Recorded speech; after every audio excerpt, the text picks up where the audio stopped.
This is a gorge. This is the podcast where all of us get together and we gorge ourselves on what's happening in the world of video games and entertainment. The Gorge is brought to you by Patreon. That's patreon.com/thegorge, where for just $5 a month, you gain access to not one, but two entire podcasts. $5 gets you Takeout, a monthly commentary track where Ben and I decide to rope Saturn and Oates in sometimes and watch stuff and talk over it instead. And $2 is the Grab Bag tier. It is everything that is not Takeout. That is the only way I can describe it. It's a little inconsistent, but it's $2. So, you know. It contains the sum of all knowledge of the world. Things that are takeout and things that are not takeout. That's correct. And yeah, that's all at patreon.com/thegorge. Hey, we got a friend here with us again today. We do. Oh my god. Oh my god. We got a Saturn. Who do you have with you? Oh. I don't know. I forgot. Well, Saturn, who's here? Peanut is here. Ben's here. Oh, Sarah's it's me. here. I'm the guest. That's right. Oh, okay, that makes sense. Yeah. It's kind of weird. This podcast has been Sarah and Saturn the whole time, and Yeah. I've just been the guest spot. Yeah. But it's also weird that Ben has been the guest spot this whole time while Saturn has mysteriously been ill for most of the several hundred episodes we have recorded. Yeah, also for some reason, even though Ben's a special guest, he's like still the person who is in charge of and takes home the principal sum of the Patreon money, which I've always found strange, but I have to start my own Patreon otherwise. I don't really feel like going all that headache. Yeah, and also Ben gets top billing in the podcast name. It's weird. Don't worry about it. I just glued my sign like over Saturn's in the billboard. Yeah. And everybody just slowly forgot. I can't believe you've time traveled me out of my own podcast. This is an outrage. Oh no! Well, you know, you win some, you lose some to time travel. I'm just that one little dialogue box from SimCity or whatever. Like, you can't cut my funding. You will regret this. Yeah. But Saturn's department is like the brain poisoning the entire population department. Saturn's responsible for dumping all the chemicals in the water that make us all deranged. Yeah, I got one of those machines that you use to put like smoke into a beverage or whatever, right? Oh, like yeah. a little smoke sprayer, but it's specifically for going into your ear canal and filling your whole brain case with smoke. Saturn has a cocktail smarter that they fill with Joker gas. Yeah. Exactly. You get it. Perfect. What is today? Is this just takeout? It's just stuff we've been doing and then some news. I really haven't done anything. We watched Dungeon Meshi. Yeah. Can we talk about the first 4 episodes of Dungeon Meshi since we're here? I think we can talk about some Dungeon Meshi. I love Dun Mesh. It's so good. I do think its English title is really bad. Oh yeah, no, they should have just called it Dungeon Meshi. They probably should have just called it Dungeon Meshi. Or just Delicious Dungeon. Yeah. I've always liked Luncheons and Dragons. Yeah, that's really good. It's really good. The French name is extremely good. Yeah. I think for what it's worth, that's one of those ones where they decided, like, either the author or the publisher themselves decided what the name in English was a long time before they actually started putting it in English. It's an Altria situation, is what you're telling me. Kind of like how Kanoko Nasu keeps insisting that her name is Altria. And it's like, no, we know better. No, we know It better. would be like if there was art in Fate Stay Night that was written in English and that it suggested that her name has in fact always been Altria. Right. That might exist. I don't know. I don't know enough.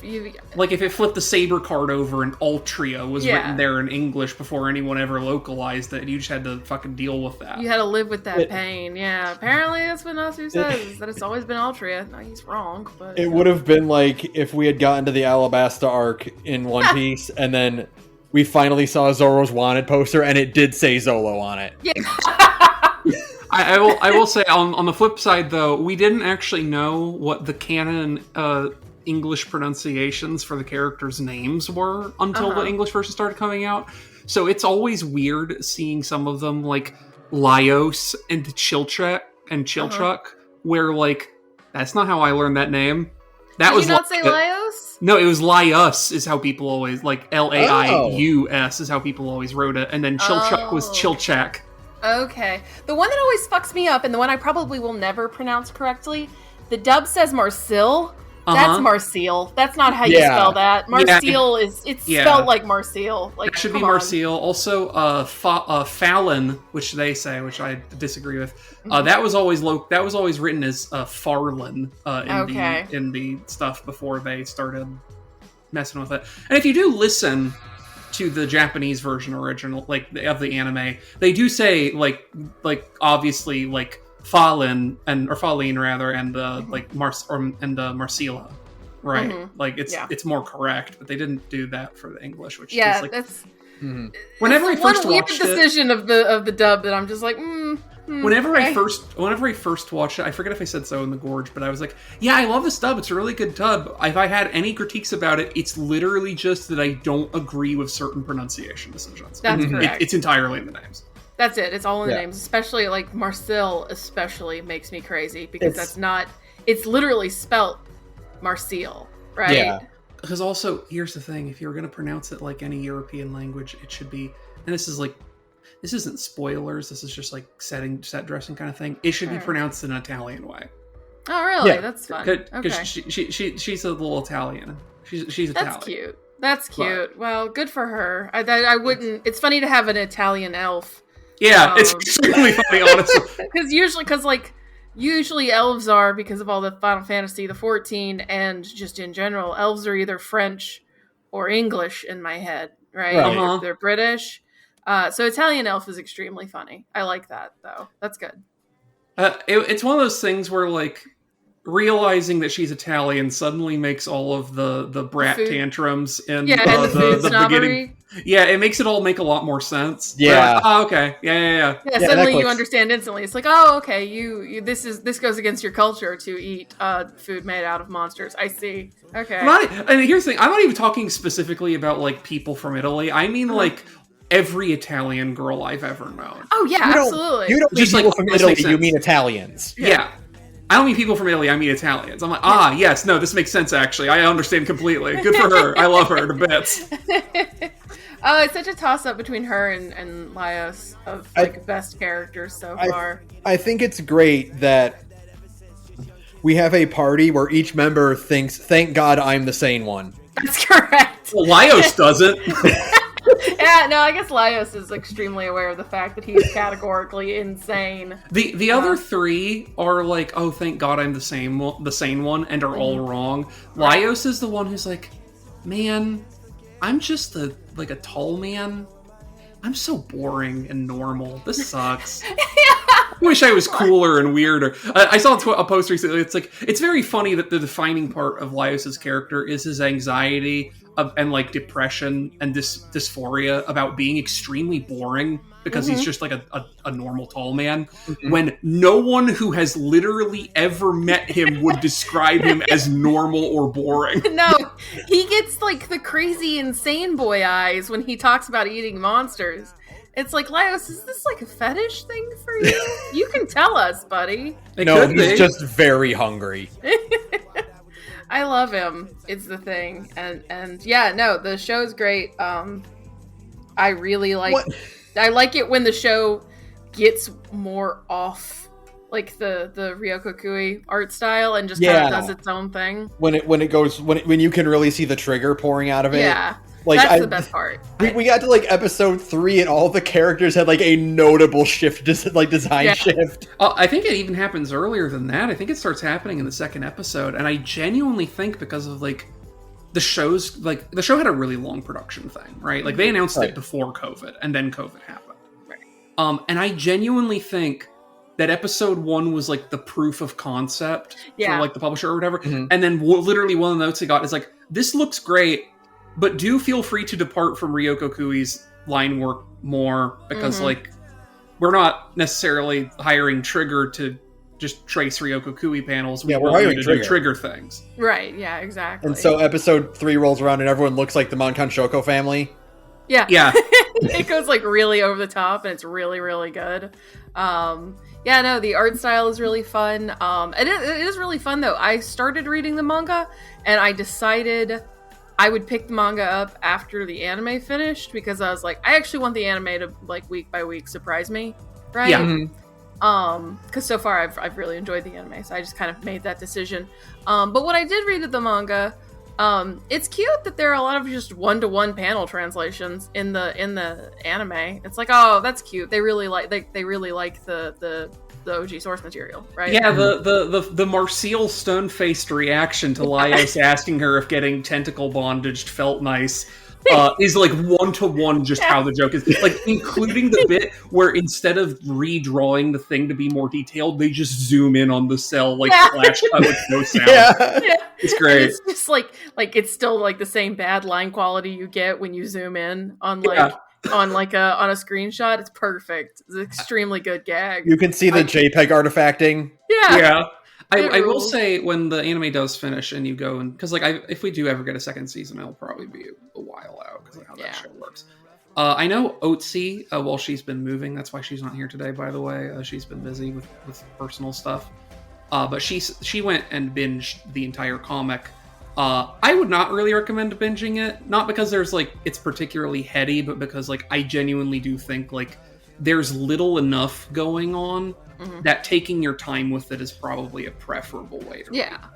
Yeah, I think it's not really like the kind of manga I could binge because I think I'd probably get bored after a little while. Not like that's not meant to be derogatory, but you know what I meant. Like it's the kind of manga that's meant to be kind of taken slow. Yeah, you're not gripping the page to see what happens next. God, what happens it's very next? Yeah, exactly. Slow paced, like comfortably enjoyable show. Manga. Yeah, I've been reading it serially for like probably 5 or 6 years, and it's just one of those things where it's like I've never forgotten an important plot detail, right? Because that's just like, even though it's only like a monthly, and sometimes like with longer breaks between, it's not like there's not a ton of confusing shonen shit happening, right? You know, it's very straightforward. Yeah. Okay, yeah. No, I definitely, once the anime is finished, I'm gonna read the manga because I really have so far enjoyed it a lot. So yeah, cute show, very good. And we'll be able to meet Boy Retica. I can't wait to meet Boy Retica. I can't wait. And then I guess the only other thing I did was I got back to watching Deep Space Nine. Deep Space Nine continues to be good. That's really all that boils down to. That show is really good. I feel like every time I bring it up, I'm like, Deep Space Nine is really good. That's the truth. Sorry. Well, if it's good, it's good. It's good. I'm just trying to like think of just like there's a lot of just fun stuff that it does. I think the weird thing to me about Deep Space Nine, and the reason I like it so much more than the Next Generation, and I really like the Next Generation, is that Deep Space Nine is so much more like personal. It feels so much more interested in the very complicated interpersonal lives of all of these characters and like their friendships and their hang-ups and their love lives and all their fucking problems, and how like weird and fucked up they are. Like T and G are really good work friends, and Deep Space Nine are your actual friends, right? Because you kind of have to live around them all on a space station. It's basically like a town. It's not you're on a work trip, right? Well, you're not on an expeditionary work trip. You're just living together. It's weird to think that, you know, like TNG and Voyager might have more in common with the original series on account of being like, you know, actual like adventure serials, right? But like you could make an argument that Deep Space Nine, despite unambiguously being a Star Trek show, has like more in common in terms of its storytelling aesthetic stuff with like a 90210 or a Melrose Place or whatever. Yeah, absolutely. Right? Where it's like it is a 90s pseudo-episodic like just drama about people who live in proximity to each other, but it has like A plots and B plots that might be episode to episode or season to season. Yeah, absolutely. And it's just very like it just feels, it's really fun. You just really get the sense of these characters liking each other a lot and being weird degrees of friends. They're like romance subplots that I was not expecting and didn't think I would like, and some of them I'm still a little like, on, but like in general they do a pretty good job of selling you on all of them. Even like it's like that man's a homosexual, and then you watch the show and you're like, okay, well maybe he's a bisexual, that's fine, you know. Like they. I assume you're talking about Odo. Yeah, I'm talking about Odo. I guess I'll give you this one thing, Saturn. There is an inexplicable. I guess not inexplicable. It makes sense. There is a sort of weird Kira Odo subplot that is like extremely one-sided, right? And on Odo's part, and when they first started introducing it, I'm like, I don't know about this one, Deep Space Nine. And by the end of it, or by the of like where I am now, I'm like, oh, okay, I buy this actually. So yeah, that's good writing if you can make me believe that Odo is not 100% homosexual. I can believe it if only because like I understand playing Pippa on a different podcast what it's like to play like a weird reclusive kind of misanthropic strange person who's like, oh no, there's a beautiful tomboy. Oh no. Oh no. Oh no. What do I do? How do I process this? Yeah. I'm feeling feelings, and then narrator's feeling. The feeling was professional admiration. Unfortunately, Pippa is stupid. I guess Odo is stupid in this case. Pippa's in love. Pippa's in love.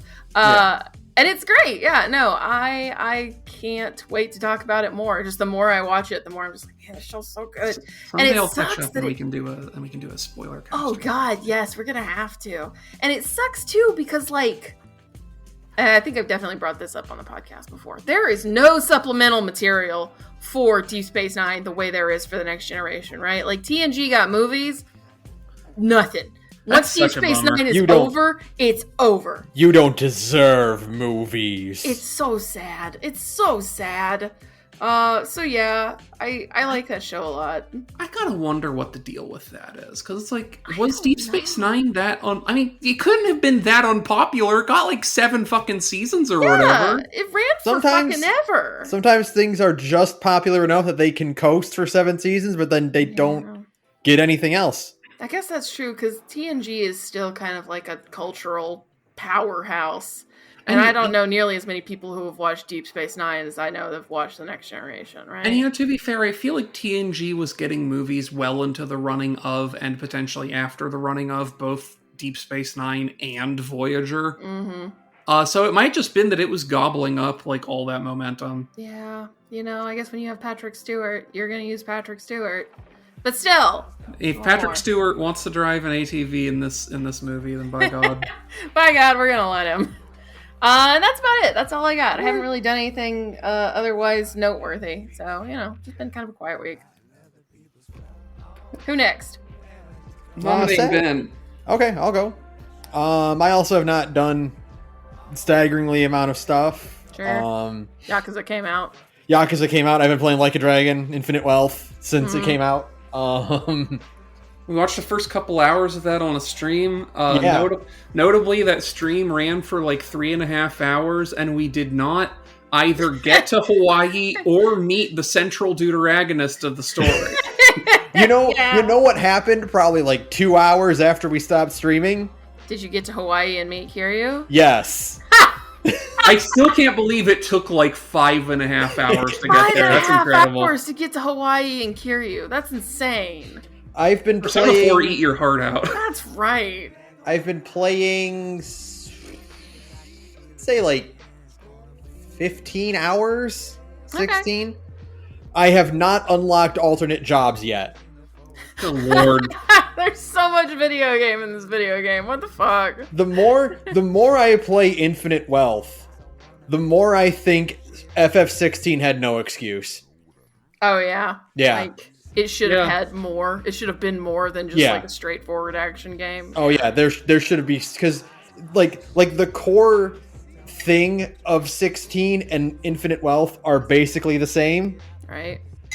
But because like side quests in FF16 are like Clive talks to a guy and he's like, oh, I need help getting this thing. Can you go there? And you go there and you fight like a wolf or something, and then you get the thing and bring it back to him, right? Right. Whereas the difference is that like every FF16 side quest is hey, my daughter ran off with this guard, and I need you to go get them back. Mm-hmm. And you go there and it's like, oh, they were eaten by wolves. go pick up her ring and bring it back to her dad. Right. And it's like, oh, well. It's a whole game of those, huh? Okay, cool. Whereas in Infinite Wealth, the side quests are like, hey, this ex-coffee themed stand-up comedian is being harassed by nefarious thugs.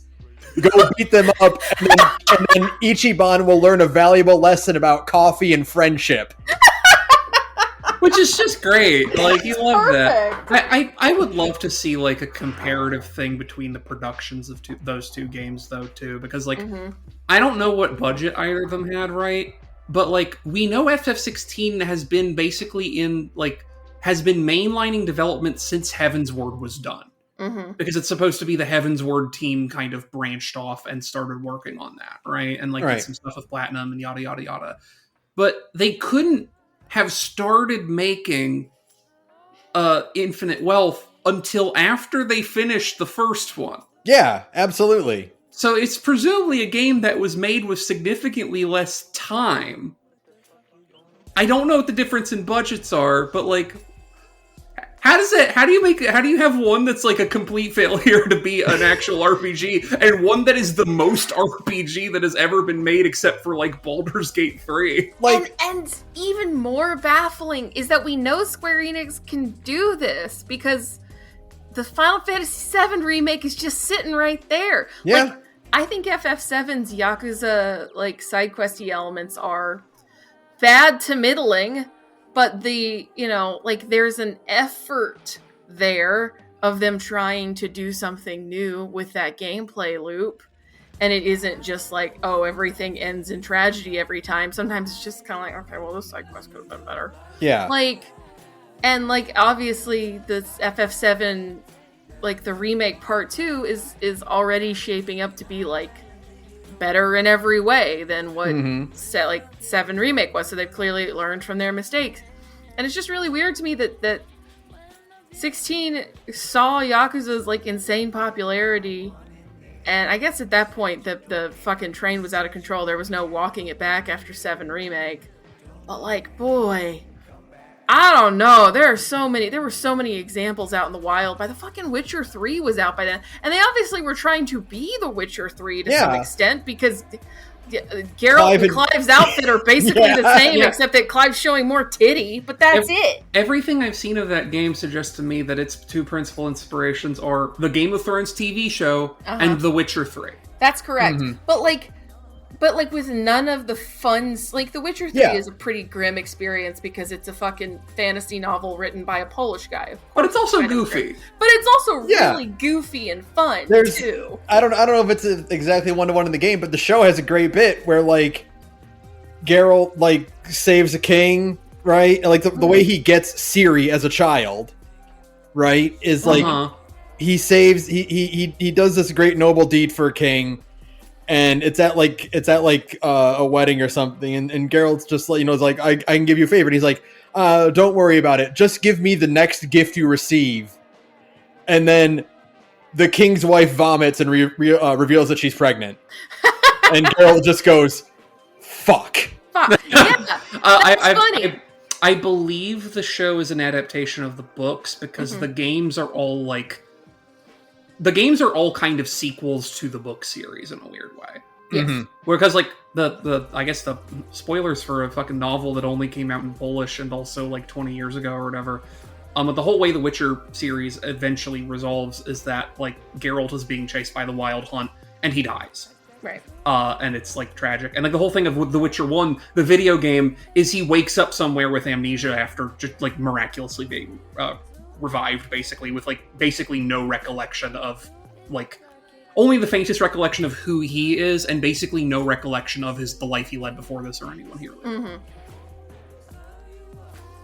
So, like, the idea that you can't have levity in your Grimdark game is also bullshit, because, again, I look at Infinite Wealth, which is a game that just swerves wildly between being the most, like, serious and downtrodden story ever, and, hey, go collect these weirdos that you can battle like Pokemon. Yeah, and Yakuza has been navigating the fucking tonal whiplash, like, since the beginning, basically. Even I know that about Yakuza, is that it can go back and forth between, like intense crime drama and goofy slapstick horseshit, like, on a dime, and it never feels unearned in either direction. You had so many examples to learn from with 16, and it just seems like they had tunnel vision and were so focused on the Game of Thrones thing, right? Yeah. And very weird. At the exception of putting something out with, like, any amount of Riz. Yeah. The most Rizless game of all time, considering some of those beautiful people in the universe are in Game of Thrones. You even fucked that up. How? Compared to Infinite Wealth, which is, as I understand, an incredibly Riz-tastic game. That's right. Kiryu's design in Infinite Wealth is so good. I wish he weren't sick. Yeah. I wish he didn't have to get cancer to look that cool. Yeah. I think it's very funny that apparently when Gaiden came out last night, there's a whole thing where he is, like, the entire game obviously, like in a way that's weirdly out of character for him, constantly jonesing for cigarettes. It's just so they can be like, yeah, he has lung cancer. Didn't you play Gaiden? Yeah, obviously. Because the game came out like 2 months ago. He's got, like, the great salt and pepper hair, right? Mm-hmm. And he's got this super sharp, like, black shirt. It's, like, half unbuttoned and whatnot. Like, his suit looks so much better than his crappy Yakuza suit. Right. And it's like... Yeah. And he's kind of, like, slimmed down, so he's kind of, like, lithe and, like, more agile. But it's like... Mm-hmm. Oh no, he's slimmed down because he's dying of cancer. Because he's dying, yeah, exactly. Like, oops. I just realized something. Huh. You know how when we first saw him with his new hair and we all joked about how it looks like Yunarakami? Yeah. Yeah. That's intentional. Is it? Sega owns Persona. And also this game added the fucking Persona dating sim elements where you increase your fucking style points or whatever. It also added Persona soundtracks that you can buy and play in the bar that you hang out in. They 100% made him look like Yunarakami on purpose. Because they knew that they're like, listen, Persona sold a shit zillion copies. If we just put a Yunarakami in Infinite Wealth, we can absolutely recoup this investment. I'm hoping they do. I'm so stupid. Why did I not catch this until right now? You're so right. I am happy to say that Yang Ye's dub work as Kiryu is a lot better in this than what I heard from Gaiden. That's right. Oh, that's good. So obviously it was just a voice direction issue. Mm-hmm. He's still not quite who I would have cast, because, like, you want Kiryu to be that low, really deep, thuggish voice, right? Yeah, like very manly. Yeah. Especially now that he has fucking lung cancer or whatever, because he's clearly been smoking a pack a day for the last 40 years. Yeah, so it's not ideal, but he's doing a really good job of it. Okay.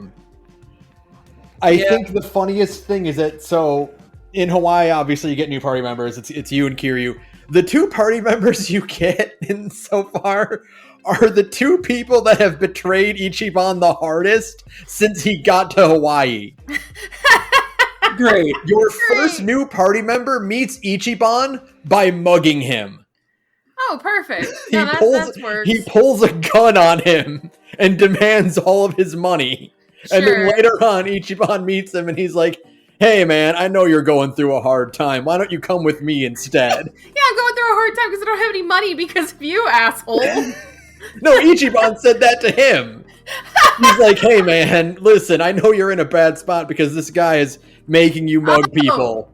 That's so funny. Okay. Ichiban's practicing radical acceptance. I see. Okay. That's even think better. You can do better for yourself. Come with me. You know, Ichiban, I haven't played any of Yakuza 7, and I probably won't. And I'm still like, no, Ichiban Kasuga is like my baby. I know he's like 45 years old, but he's my baby. Here's what would do it for me. The thing that would actually just make me go like, oh yeah, I'm gonna get those on PC and just like go through them. Mm-hmm. Like I've already like played a lot of 7 Vicariously because my ex played it like around when it came out, and I was like watching for all of it. What I want is to do a reshade that puts cell shading on it and makes it look like No More Heroes. Yeah, God, yeah. I feel like that would do a lot. I bet that exists. That would do a lot for me. Yeah. If it just looked a little bit more like No More Heroes, that would do so much for me. Mm-hmm. I bet that's on the Nexus somewhere. Surely. Hopefully. So also, so one of the other funny things I'll mention, because I don't want to spoil too much, because like people listening to this, I don't want them to get spoiled on it. But like, sure, yeah, I think people in the Discord actually do play Yakuza. So you know how we were all absolutely fucking heartbroken about how bad Ichiban's date with Psycho went? yes. Uh-huh. So this game has like a dating sim in it. Oh no. Like an actual like thing where you can it's a speed date mini game where like you sign up for a dating app and you can do like mini games to go on dates with girls. Oh, and great. you're rewarded with live action footage of models. Oh man, okay. very 6th gen. This very Kojima of you. This is explicitly Ichiban getting better at dating so that he can work up the nerve to ask Psycho out when he gets back to Japan. That's so funny. Like he's talking about like, oh no, I have someone I have a crush on, and the woman who runs the dating app is like, yeah, but you suck at this. You're really bad at it, bro. You proposed on the first date. He's like, you don't have to commit to any of these dates, but just get some practice in talking to a woman. Please. I hope there is like a conditional thing where like you have to do that to get the ending where he successfully rizzes Psycho. Yeah. God, please give him this. I'm begging you. So yeah, I'm absolutely enjoying it. I did run into Machete already. Mm-hmm. That's the Danny Trejo character, right? Yeah, Danny Trejo. And he does wield dual machetes. Good for him. Because, of course. Of course. He goes on a little monologue about how much he loves machetes. So, like, they know. They know. This is just, you're right about the whole No More Heroes shading thing, Saturn. Yeah, exactly. That would just be a No More Heroes character, without changing literally anything. Yeah.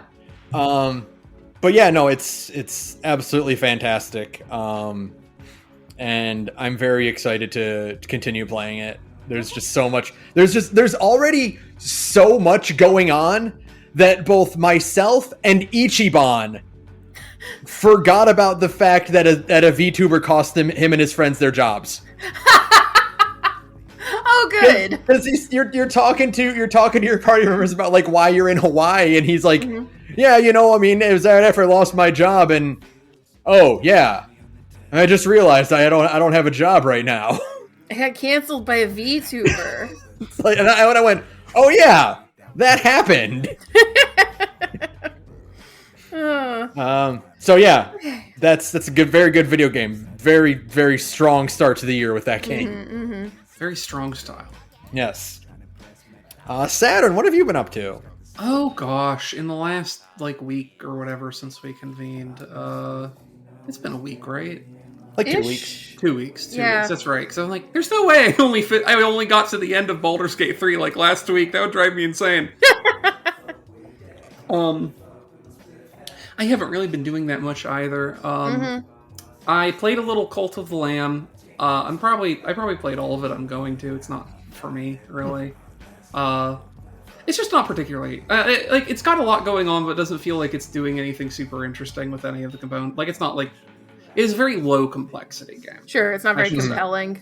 Yeah, and the thing is there's significantly more involvement in the real passage of time and the base management than I am personally interested in, and it's at the expense of making the actual combat stuff really simple and in a way that I don't appreciate. I would have changed the balance there a little more for my tastes personally. But it's not bad. It's got a very neat look.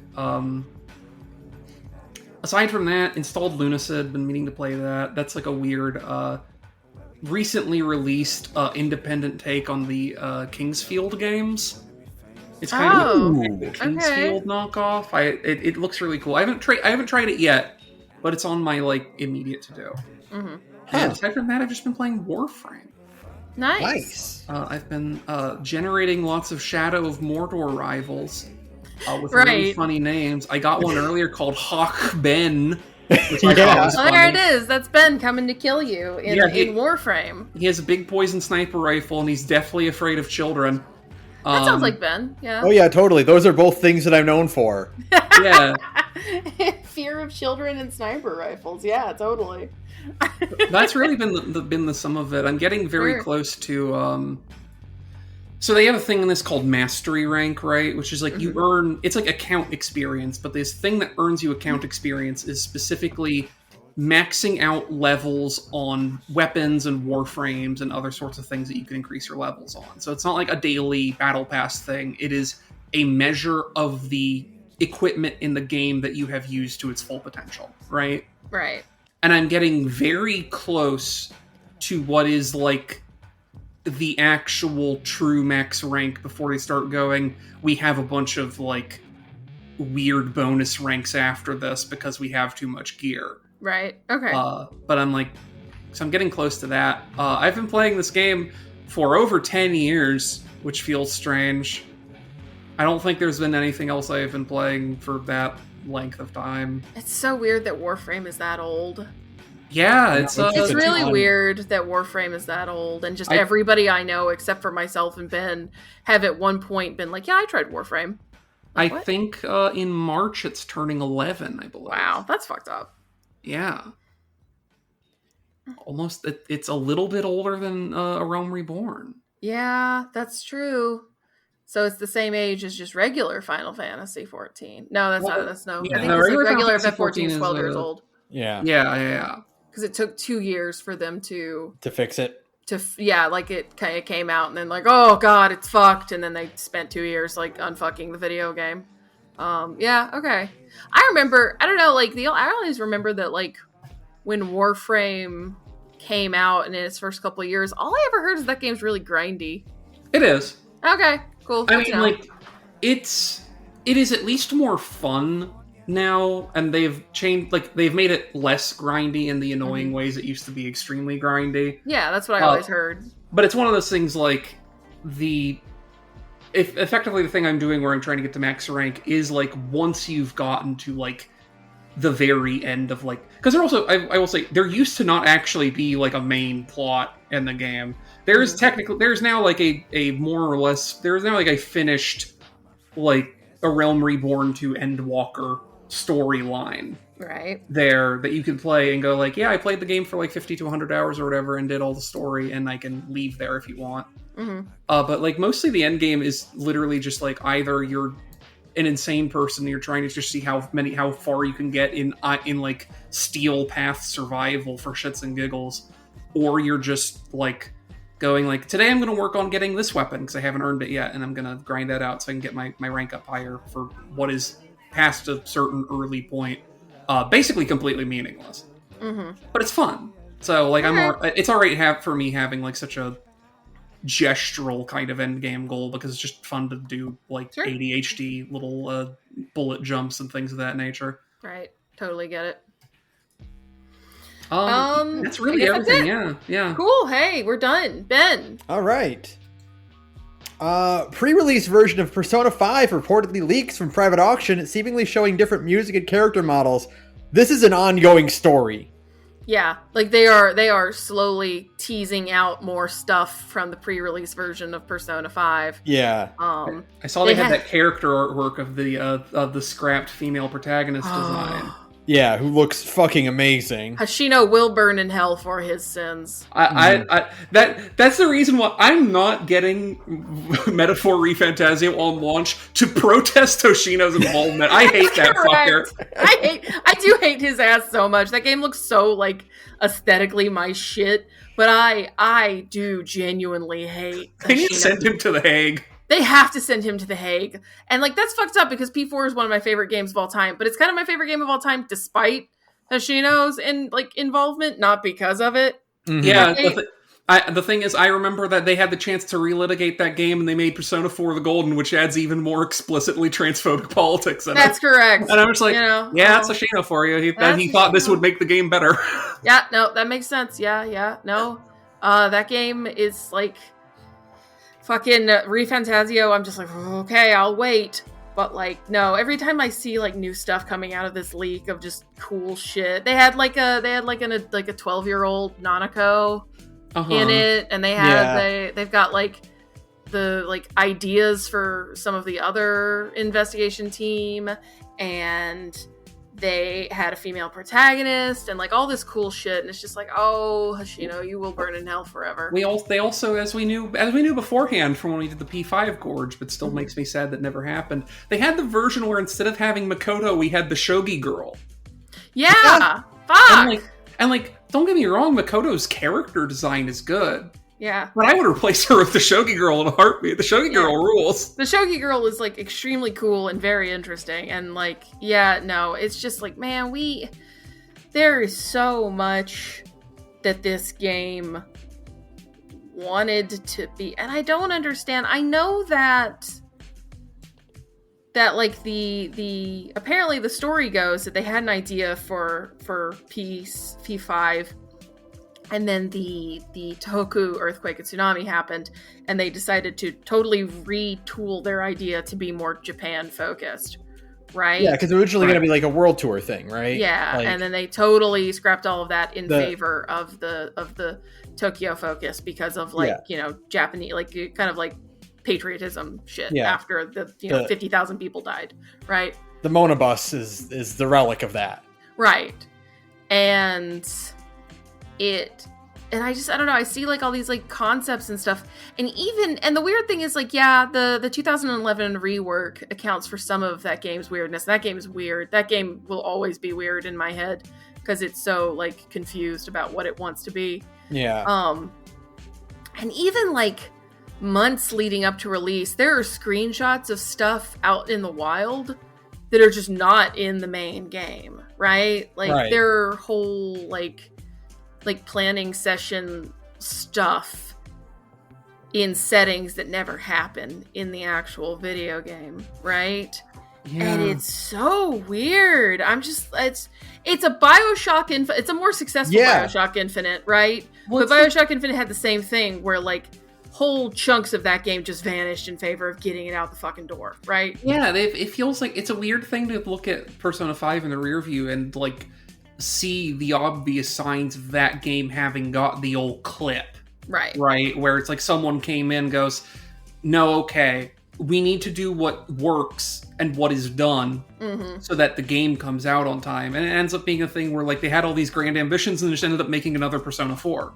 Yeah, pretty much. I like Persona 4, don't get me wrong. Sure, absolutely. But also, they made another Persona 4 when they were setting out to do something very different from the get-go, which is like, we're probably never going to get another Persona 6, which makes you sad, or if we do, it's going to be another Persona 4, which would be an extreme bummer. Yeah. Which is ironic because one of the things that got cut, according to this beta, is the Persona 4 cast. Yeah. I see. And it's kind of weird, because like in its own way, if the game had actually acknowledged P4's existence at all, then I feel like it might have actually ended up having its own identity. Yeah, because they wouldn't have been able to rely on those tropes. Yeah, exactly. It'd be forced to like do its own thing if it acknowledged that P4 existed. But like the game, like Persona 4 has a hard reference to Persona 3, right? Yeah, you take a field trip to the P3 town. Yeah. Like, and so that game has a hard reference to P3 without necessarily showing any of the main characters of Persona 3, and so it can go like, hey, see, we acknowledge that P3 existed, we're doing our own thing. Yeah, like, because P3 and P4 are totally different beasts. Yeah, you get this whole, you like, even down to its core of the idea of you going to GeckoCon for a field trip means that, unlike the P4 cast, P5 cast, like, the P3 cast being sees as this, like, organized professional group that has, like, a strict guideline to it, versus a bunch of teenagers who get together and kind of meld together into this group by like survival. Right. Is so tonally different between each other, whereas P4 and P5 kind of have like the same party composition. Right. They have the same bones, which is like you're kind of the weirdo new guy in town, and you slowly assemble like your little crew of solving mysteries. Like, the mysteries are different, obviously, and even the idea of personalized dungeons for each kind of antagonizing force is the same, right? Yeah. And it's like, oh, okay, wow. I genuinely feel like it must just be that, like, when it came time to do the clip, they're like, well, we know Persona 4 works, so let's just do this thing like we did for Persona 4. Yeah, probably. Because Persona 3, like you said, like Persona 3 to Persona 4 is an extremely, like, far more different gap of game, and it just feels like they didn't have a whole lot of confidence in whatever their vision was for P5 when push came to shove and they had to make final production decisions. Yeah, the more we find in the beta, the more we see, like, what things would have been different and how things were originally meant to play out. And, like, you see all the things that were not fully developed by the time the game came out, and that's why they're a little weak. Like, people's final confidant abilities being radically different, and seeing where things got cut. Like, On's was you disguise yourself as a shadow to sneak past enemies. Yeah, that's fun. And that element is just completely removed from the game. Yeah, and I mean, like, there's like weird roughness all over P5. And I mean, like, I like P5. I think in retrospect, I like it less, but I still like that game, even with its kind of weird roughness. I'd like to play Royal sometime and see if that massages any of that weirdness. But yeah, like, there's still, even Royal doesn't fix all the weirdness. Like, the final palace of the game, like Shido's palace, not the actual final palace of the game, because again, fucking P5 Royal adds a bunch of new shit. Like, it still doesn't massage out the weirdness of that palace and just tonal stuff, you know? And so it's just kind of like, okay, I don't know. It's a shame. I would like to see the Persona 5 they wanted to make. I wish we had more, like the way we have with BioShock Infinite, because those, like, it's a similar thing.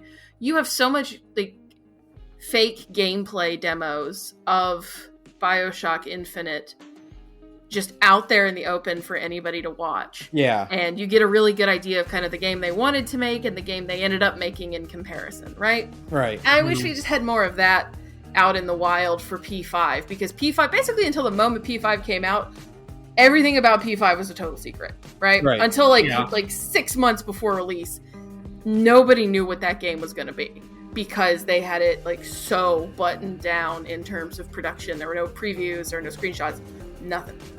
And I wish we just had more of that, so we would have an idea of what they wanted to make versus what we got, right? That's why I do wish they would, because I do like when companies are more open in previews, because it does kind of create the situation where you go, well, we put this in a preview. If it's not in the game, we have to explain it, or people are gonna threaten us legally. Yeah. And I like that, because you get things like with Launch Cyberpunk, where part of what they had to do, because it was appropriate, was go, okay, this thing we showed off, this isn't going to be in the game for this reason. Right. They had to be very explicit, no, wall running isn't going to be in the game even though we showed it off, because we really only had it working in that specific cinematic context, and it was just not possible to get it working in the game writ large. Sure. And yeah, in the actual in the world they developed, you just, and I totally see it, playing Cyberpunk, it's oh yeah, wall running just wouldn't work. No. Yeah, and it's just I like the more brutal, because the whole, so to be a little bit of an architecture, the whole point of brutalism, right, is the idea is that you make something in a very simple, invisible way that shows the seams of how it was built, so that so that you can more obviously understand how the thing was constructed from the outside, without even necessarily having any kind of knowledge of architecture or whatever, right? Right. And I feel the process of marketing and releasing a video game should be more brutalist. Yeah, absolutely. Because then it's either, okay, well, we promise this thing's going to be here, so we really have to dig in our heels and commit to it being there, or whatever we have to do to make that work. Or you go, hey, we showed off this thing, but we can't do that, and we're going to explain to you why. And because then it's also that's pro-consumer, right? Because it shows it's communicating your intent, communicating your limitations and whatever, and also giving them an idea what to expect. And it's it's one of the things that Destiny, for example, was always really good at, where they would very clearly communicate, after a thing came out, yeah, this is how we made this. This is why it works. We changed this thing because this thing works like this. Right. and made it like really made it like a way like the player base could like really easily understand a lot of the weird back end stuff that otherwise would just be like completely guesswork, right? Mm-hmm. And it's like, man, I wish Persona 5 did that, so we had a clear image of what Persona 5 was on the table before they decided to turn it into P4. Yeah. Oh well. I can't wait to see what else comes from this, like, like this giga leak of P5 stuff. Wait until we harvest Luigi's model from P5. Really fucked up. Yeah, that'd be really fucked up. When you find out that the final boss is supposed to be the Giganet Tonica. Oh god, please. Oh, one more thing about, speaking of Tonica, we were talking about how all the P4 characters that show up in Infinite Wealth. Yeah, I ran into a Mrs. Tonica who's married to a business mogul. Yeah! Perfect. Wonderful. Perfect. Next, CD Projekt considering adding multiplayer to Cyberpunk 2. Okay. Don't. How? I feel like that would be a tremendous I feel like that'd be a tremendous mistake. I mean, like, I get it. It's a good mode. It's a good feeling action game. Sure, I get it.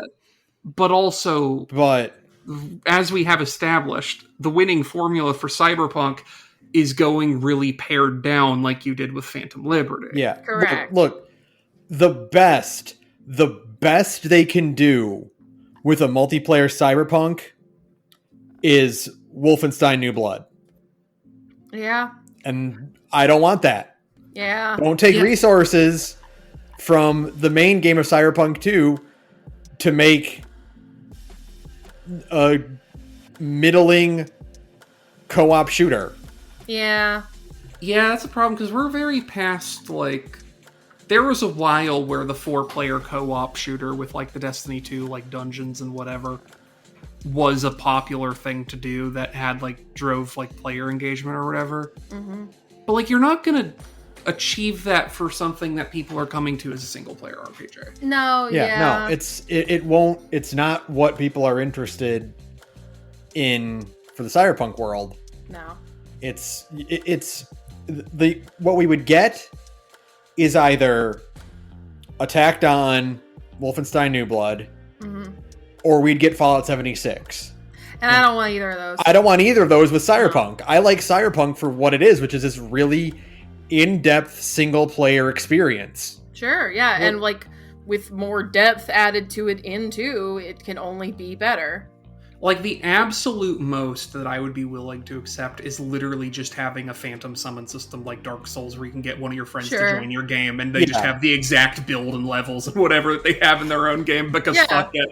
Like, you can't balance it at all. It has to just be like, we put in a multiplayer. You can bring your friend in. The game's still a single-player RPG, but if you need your friend to help you beat a boss, you can do that. Yeah, it would have to be like, okay, I'm gonna activate turn off main story mode, and now I can do random city missions with a buddy along with me.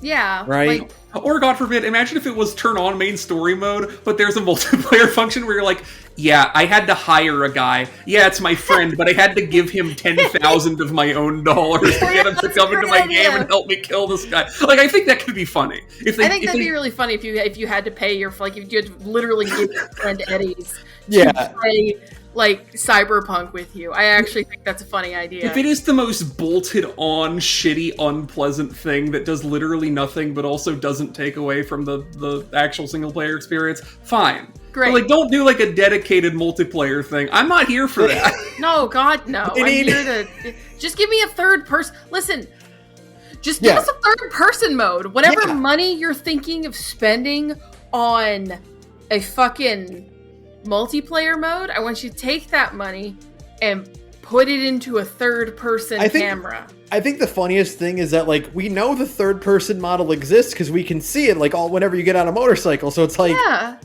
and we can see your shadow. Yeah. Doing stuff. And there are literally mods that, like, give you a better, like, finger quotes, immersive first person where you look down and you can see your body. And, like, there is a third-person mod, but apparently it's kind of janky. I looked into it. I really wanted to give it a shot, but apparently it's not very good. Yeah, well, because I imagine the problem is that they haven't figured out the Bethesda tech, in big air quotes, of they actually have it so that like you do third-person animations in third person and then like it looks and feels correct. Yeah. Because like, you can definitely hack a third-person camera really easily. But the problem is it's just going to be you doing the first-person animation. So it's just going to be you like hunched over really weirdly and moving your legs in a strange way and kind of like swinging your thing like you're a fucking like Gmod character or something. Yeah, because like all of those first-person animations are like intentionally really exaggerated to make the first-person part look cool. So yeah, no, I imagine it's probably pretty whack. Or just honestly make it so break the mold and do the Doom Eternal thing where like every so often you just do a cutscene and your character is just in the cutscene. Yeah, please. You know? That'd be fun. Like you can still do your dialogue options and stuff like that, but it's just like just put them put the camera outside of their eyes. Yeah. I do still want third person option though, just because like if the whole point of the game is that you make and play dress up with an extremely hot cyberpunk character, I want to just be able to stand around and ogle him sometimes. Exactly. That's so much to ask for. And also, it's kind of like when you play a video game in first person, you get a little tunnel vision about like your surroundings. Does that make sense? Yeah. Like when you're playing a game in first person, you're really focused on like where you're going, and you're not really focused on like your environment and how cool it looks. Like I take my best screenshots when I'm on my motorcycle in Cyberpunk, because that's when I'm like the most looking at the whole world versus when I'm just like when I'm in first person mode, I'm just laser focused on where I'm going next. Right? Yeah. Does that make sense? Yeah, absolutely. So put a third person mode in. Don't waste your time on on fucking multiplayer. Please, yeah, no, God. There's no way you can make a game that feels as good as Cyberpunk 2077 ended up feeling, and have it be multiplayer. No, absolutely. That's just the genres are not compatible. No, you would kneecap your extremely good video game. Yeah, yeah. Like you can make it. You can do a Dark Souls, because Dark Souls is just a single player game that you can bring a person into, but you cannot there cannot be raids in the new Cyberpunk. Right. Yeah. What the most you can do is you have your friend play Tails. Yeah. Yeah, exactly. Just follow you around while you're doing your actual stuff, and occasionally they can shoot guys, but they can't interact with the environment in any like real way. Yeah, that's why you pay them money to reward them for their time. You give them a cut, is what you do. Yeah. Yeah, exactly. It's like doing leveling dungeons in FF14. Yeah, worse because like. It's like, hey, do you want to do this story mission with me? And like, not any of the fun role playing parts, just the part where we shoot these guys. I need help. Will you help me with that, please? I know it's kind of lame, but will you? It's like, great. Just imagine like a story mission where like you have to do that like fucking thing from the beginning where like you get in the car with Dexter Deshawn, right? And the main guy gets to get in the car, and the other guy literally gets objectives like kill some time. Yeah, you have to. You have to. It's like your objective is go to the spot where the car is going to stop and pick your friend up. Right. Yeah. Next. The Book of Eli prequel series starring John Boyega from film creative team hits marketplace. Who's this for? Who is this for? Who's asking for a Book of Eli story? In 2024? In the year of our Lord 2024. This is a very weird thing. Now, granted, the Book of Eli is the best Fallout movie ever made. Correct. But it's still such a weird... Right? What? Like, who is this for? This has to be something that was in, like, secret production for way longer than anyone expected. Yeah. Like, they were, like, the original plan for this was to get it out around, like, 2015 or whatever. Like, this was, like, it was supposed to come out around, like, after John Boyega had his moment in Star Wars, The Force Awakens. It's like, okay, it'll come out after that, and it'll still be kind of, like, weirdly divorced from when the Book of Eli came out, but it won't be that bad. But, like, boy, this is a long time now. This is such a weird... Like... It's the Book of Eli is not based on anything. No, and like it's not like there's like a secret book series or anything that's been happening in the background this whole time. It's like it's just a 14-year-old movie. Oh God, it is 14. And it's so like weird to just, I don't know. It would like, I don't remember that movie making a big splash when it came out. Yeah, no, it was like, it was good. That was it fine. was successful. It made money, but it's like this would be like, I put the Book of Eli in the same category as like fucking Real Steel. Yes. Where it's like, I won't turn it off. If I see it on TV, I'm not going to turn it off. I might end up like sitting on my couch in my towel and watching it, right? How does Chris Wolfhard put it? It's a furniture building movie. Yes. You're building a couch from IKEA. Yeah. You got to put a movie on, put the Book of Eli on. Exactly. Yeah, like in order to stave away the part of you just wants to hit the IKEA couch with a hammer until it breaks. Yeah. I liked it, but like not enough to. I don't care enough about Eli to be like, well, what was he like before the movie? Yeah, weird. The iron is so cold. That's super cold. Ice cold. Very weird. Like, no, I don't understand this. This is the weird. This is one of those things. Like, I don't really, unless it's like a distant prequel, I don't really care about prequels. You know, because it's like, well, where are they going to end up? Where they're going to end up minute one of the movie I just watched. Yeah, like we know that. Optimistically, sometimes not even that. Uh-huh. Like, what a strange way to waste John Boyega's talent. Mm-hmm. Oh well. So, yeah, look forward to that, I guess. This bizarre. They're running out of shit to be like, hey, remember this? That's what this is. They ran out of shit to be like, hey, remember this? Mm-hmm. You know, so now we're making a prequel to the Book of Eli. If you wanted to strike while the iron's cold and take advantage of John Boyega's talent, why not make a weird, like, at this point, like 15 years late sequel to Attack the Block? I think they actually are doing that. Are they doing that? They've been making an Attack the Block sequel, yeah. That was the first that's the first movie I saw that had John Boyega in it before he was like, you know, the Star Wars guy. The Star Wars boy. And I'm like, damn. I know that fool. He's from Attack the Block. That movie owns. Yeah, no, I think they are literally making an Attack the Block sequel now that John Boyega is like a big deal. Mm-hmm. So he's gonna play FIFA and watch Naruto in it. The thing is about this is that looking at the time frame of when this would regionally come out, is that it is going to compete with Fallout, and that's going to be interesting. Maybe they're just trying to get some fucking Fallout, like people who don't want to watch it on Amazon, right? Right. John Boyega, I know you're listening. That's right. We established this. John Boyega definitely listens to our podcast. I know they're not going to pay you the kind of money that a Hollywood superstar probably deserves.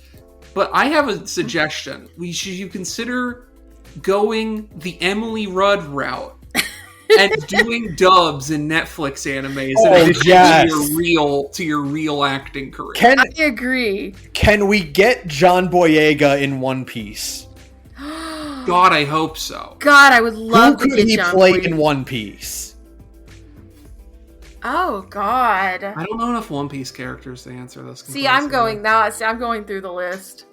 Who would it be cool? Lucci. He'd be extremely cool as Lucci because I want to see John Boyega play a villain. That would be. Mm-hmm. Could we get him a big wig and have him be Crocodile?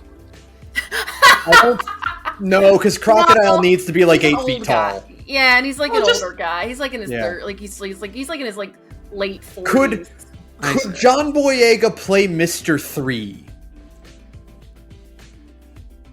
Is that the one that Zorro fights? That's the candle guy. Oh, no, he should be the one that Zorro fights. Oh, Mr. 1? Yeah, because he needs to be cool.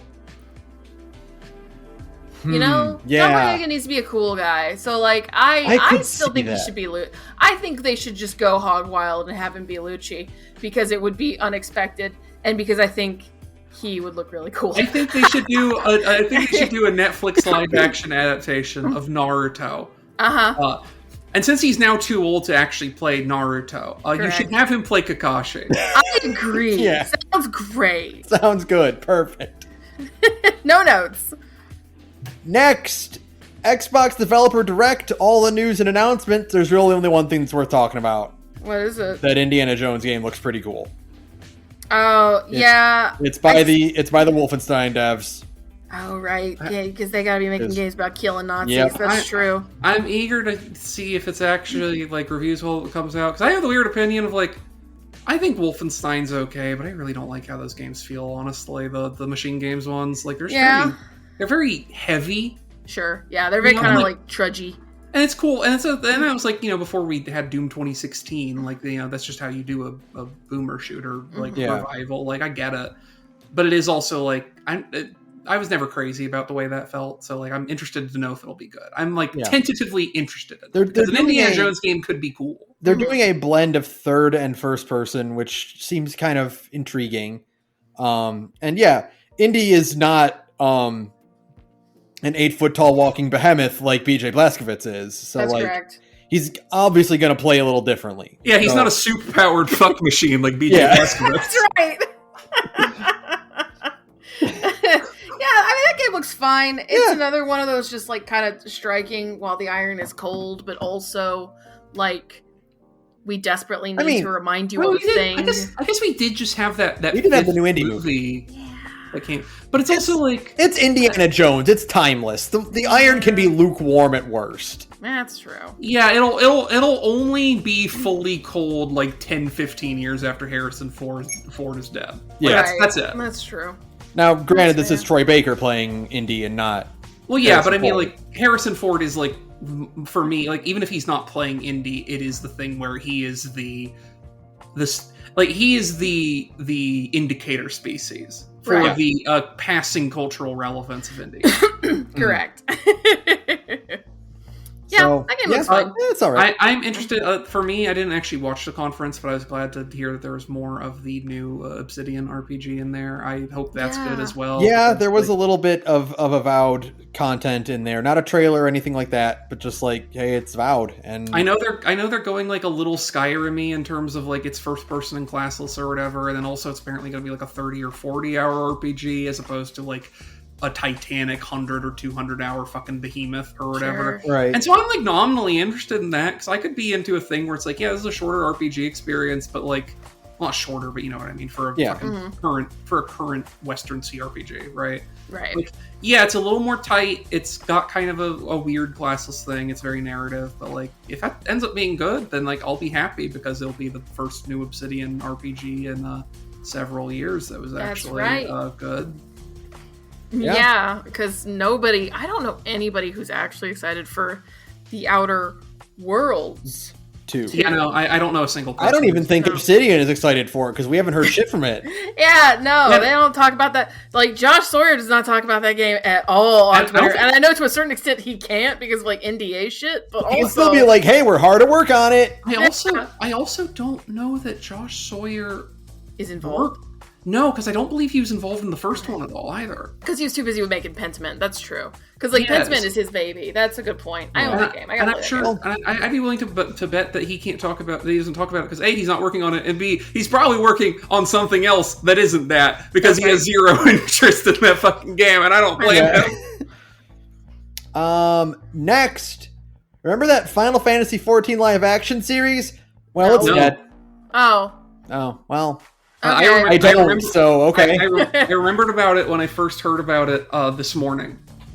Yeah, I don't even, like, you know, it kind of, before I started playing FF14, like, I still was aware of FF14 and kind of a dim, everybody I know is telling me to play Shadowbringers kind of way. And, like, I don't remember anybody talking about this at all when they allegedly announced it. I've never heard of this before I saw this article. No, it's very funny. Shio was saying in the Discord it was apparently first like announced or rumored or whatever sometime before Shadowbringers came out. Okay. And it's been kind of simmering, and then COVID happened, and then now obviously everybody shut the fuck up about it for a long time. I think I did look into the article about it also, and apparently it is a matter of they had like a draft script and like plan for the show and everything, and they shopped it around, and it was literally just there was not a single distributor who was willing to pony up the kind of money that they wanted to make that show work. Yep. I think that even less than One Piece, FF14 deserves a live-action show. And I have zero faith That's right. that they could thread the needle and throw the Hail Mary like One Piece did Yeah, and make a successful FF14 show. Yeah, There's too much going on. That's a stinker waiting to happen. Because also, like, One Piece, as we discussed when we were talking about it, has the benefit of going, like, Oda was involved in every aspect and was, like, significantly involved in decisions to go, we're trimming this down, I'm going to editorialize it too. Mm-hmm. And make it so everything works together a little better and it's a little more interesting and a little more concise. And that's, like, turning something that is, like, a, you know, normal, like, kind of weirdly paced serial shonen manga shit into, like, something that is, like, a compelling story with, like, good pacing for what has been shown so far, right? And you're just not going to do that with FF14. No. Like, you could probably improve FF14 by, like, turning it into a comic and, like, doing some significant plot rewrites so that the major expansions all kind of actually flow together instead of being clearly cobbled together. Pull a Kingdom Hearts manga on FF14. Oh yeah, and just completely pare down the story and, like, adapt it in a different way and get a lot of really funny out of context panels out of it. Yeah, like, you could do that. I don't think a live action is the way to go for that, though, because, like, you have to do it really expensive, or, like, you're not going to sell FF14. Yeah, you'd have better luck doing an FF16 show. Yeah, and also, like, no, there's just too many weird elements. It just wouldn't work. You've got like fucking cat people and Lalafels and bigger cat people. No. And also you'd run into the worst problem ever, which is that no one on the planet would like whatever they do with the Warrior of Light. That's correct. Because no, that's my character. That's me. I've already talked about this extensively in multiple places. I already don't like Meteor. Like, as a concept, I don't like Meteor. That's a character concept that they should have retired well before Endwalker, and we're still dealing with him in Dawn Trail. Like, that was a decision they made back when that game was being launched, when having your generic brown-haired protagonist boy was just the norm, and now we're still stuck with him. I think the funniest thing about FF14 as a community is that I've never seen a meteor in the wild. Oh, I see it all the time. Unless they're intentionally doing meteor, or like the guys that act like Ardbert, you know. Like, you mean like a player? Yeah, like I've just never seen, like, a player actually be like, default male, done, I'm in the game. I have. There's some really boring guys out there in the world. Yeah. I thought you just meant, like, in terms of, like, fan art, and I'm like, I don't know how to tell you this. Yeah, no, not like that. But I mean, just like all the Pixid fan artists aren't drawing porno of their OCs and the Scions. They're drawing porno of Meteor and the Scions. Yeah, no, I know. I mean, like, in the game, like, I don't like ever see them, and it's just funny because, like, there's a lot of other games where I'm sure it's just default character and then get in there, right? You know, that's Mass Effect. That was Mass Effect. Yeah. Yeah. Well, that's because Mass Effect for the longest time had, you have this face, which is a scanned-in model and looks, like, acceptable. Like, I used the Shepard face for quite a while when I was doing that game, because the alternatives are you create a character and you have the weirdest-looking BioWare fish face imaginable. I was like, and it's like, well, I can choose to look like I came from Innsmouth, or it can be this European model guy. I guess I'll go with the European model guy. The point is they should just do a 24 episode anime about Hildebrand. Well, we have a 12 episode Baccano, and that's a 26 episode Space Dandy. So that's right. So just do it again with Hildebrand, though. That's correct. I hold these Sarah, you know what? I also want more Baccano, so this answer doesn't satisfy me. I know. Right. That's true. I get the sense that if you were really going to go, like, we're going to adapt the plot of FF14, you have to do the things certain other things like this do, where you just make a new character who is, like, very distinctive and an actual character to be the stand-in for the Warrior of Light instead of like generic. You need to introduce the Ash Ketchum of Final Fantasy XIV.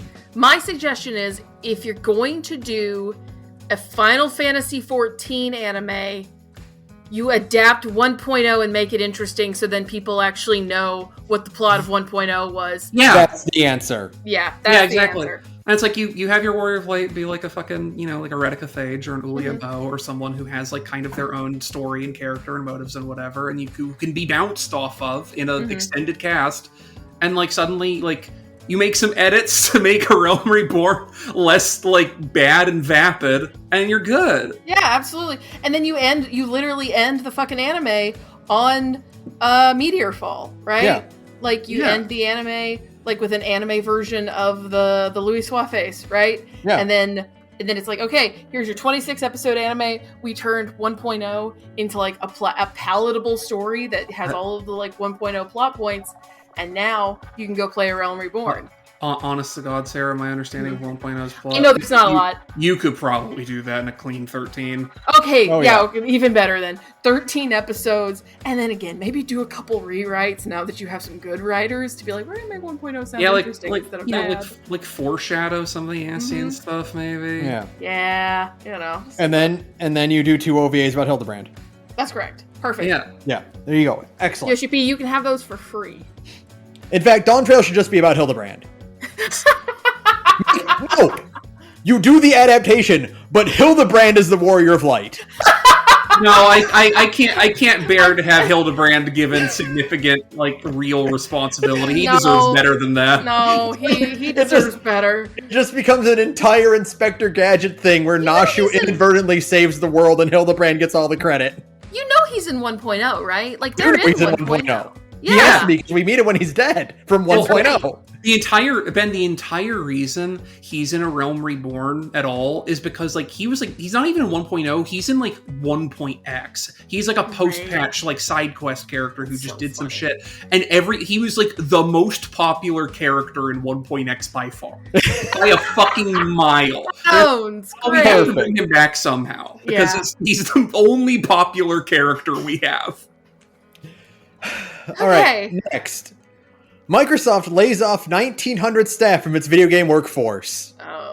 Following the $69 billion acquisition of Activision Blizzard. To quote Chris Wolfhart from the Gigaboots podcast, who had very recently suggested making a layoff-o-meter to chart layoffs throughout the year in the podcast, the layoff meter is being retired due to clinical depression. That's correct. Yeah. It is, it's bad, folks. Hey. It's really bad out there. Hey, that crash is going to happen. Yeah, no, this is just like, it's just bleak. It's not even a thing I want to like. It's just, but no, we'll make it. We'll make infinite money this way. Yeah, we'll just make infinite money this way. Everybody thinks infinite wealth. Yeah, everybody thinks that they can do the Elon Musk thing of having their tech company run on a skeleton crew, ignoring the fact that Twitter is, 1, basically unusable, 2, just recently announced they're hiring another 100 people to deal with AI spam after the Taylor Swift fiasco, and 3, is also just hemorrhaging money hand over fist every single day. But everybody thinks like, oh, well, Twitter fired most of its developers, like 70-80% of its staff, and it's still running, but it's like that website isn't really running. It breaks constantly and like has absolutely no... The media tab doesn't work. Yeah, nothing works anymore. And it's worth noting, like, I do think a lot of this is like the CEO's fault, obviously, but I think a significant, probably even more blame here goes with like we've had some discussions about the shareholders as well, because there's a significant amount of this where there's a credible argument being made that in a lot of cases these are copycat firings. Yeah, absolutely. Because shareholders are like, well, after this company fired 20% of their staff, their stock price went up. So clearly, therefore, it's a sign of fiscal responsibility to lay off your staff, and then so you should do it because then you'll be spending less money, and also our stock valuation will go up. Mm-hmm. Yes. The thing is, the stocks will go up if we do this. Yeah. Yeah. Hey, who's going to make the games now? Yeah, this is the Microsoft cycle. I literally saw somebody post about this, and that fucking post was from, last year. The Microsoft cycle is, I acquire a company, I lay off a bunch of people, I say, well, I can't put out AAA games because I don't have enough staff. I acquire a company, right? Yeah. Like, that's the Microsoft cycle at this point, is that, like, they're already not putting anything out, and you just laid off a ton of people. You're not going to put anything off now, right? Yeah, like nothing's coming out now. What is your... The goal is to make more money, but we'll make money this way. But how? But the money will go up. But Sarah, the money will go up. And this is why we're staring down the barrel of what's a very possible within the next 5 years future of there's just no more Xbox. Yeah. Oh, no, they're done. They just pivot to being a Windows publisher and like putting out stuff on PS5. Because again, like they have shown like Xbox has never been profitable, right? Whatever. But like they have shown in the last through the entire last decade, basically, that their strategy is to basically just waste a bunch of time and money not putting good games out. Like it's fucked up. Like everything, like all their W, like Hi-Fi Rush is a W, but they had nothing to do with that. Right, yeah. Like Tango Gameworks made that broadly without their involvement, and they shadow dropped it on Game Pass the same day they announced it. The fact that people like it was just as much a surprise to them as to everyone else who played it. Mm-hmm. I constantly think about a couple of years, like a long time ago, it was several years ago, like almost a decade at this point, where it was very, very cold one winter. And it was so cold outside that when I went out to charge my phone in my car, it was so cold that the battery drained faster when it was charging than it did when it was running normally. Right. And I constantly think about that whenever I hear talk about layoffs and Microsoft's game development, which is that you are doing so much to make your product actively worse. Yeah. And at the same time, they announced that, they're laying off, an unheard of amount of people. They say they're a $3 trillion company. Yeah. Right? I thought you were... Microsoft, aren't you just little guys? Aren't you just little birthday boys? That's why you had to buy Activision Blizzard? Yeah, they're just little birthday boys. Isn't the whole thing that you were like, oh, we can't compete because of Asian companies or whatever, and then like the instant you get a W, you shoot yourself in the foot on purpose, thinking that no one's watching. Like, right? What's up? They just fire, and I mean, like this is endemic to the whole industry right now. Like Sara said, it's literally shareholders saying, hey, well, they fired 20% of their workforce. We can fire 20% of our workforce. People who own capital are stupid, right? Rich people aren't human. We talk about that all the time here, but in this case, it really is the truth. They're not human. Because, like, AAA games already take fucking ever to come out. Yeah. Right? Like, the dev cycle has already been extended from 3 years to 5 years, right? Sometimes longer. Which is longer. Already not profitable. Right, already completely unsustainable. Like, across the board, it's just not workable. And this was before, like, these thousands and thousands and thousands of layoffs. Like, who is going to be left in the aftermath to actually make the video games? The answer is nobody. Yeah. And then you're going to be surprised when video games just aren't coming out and nobody's buying your shit, right? Like, what's even coming in the next year other than Final Fantasy VII Rebirth at the beginning of the year? What is coming out in 2024 that anybody gives a shit about?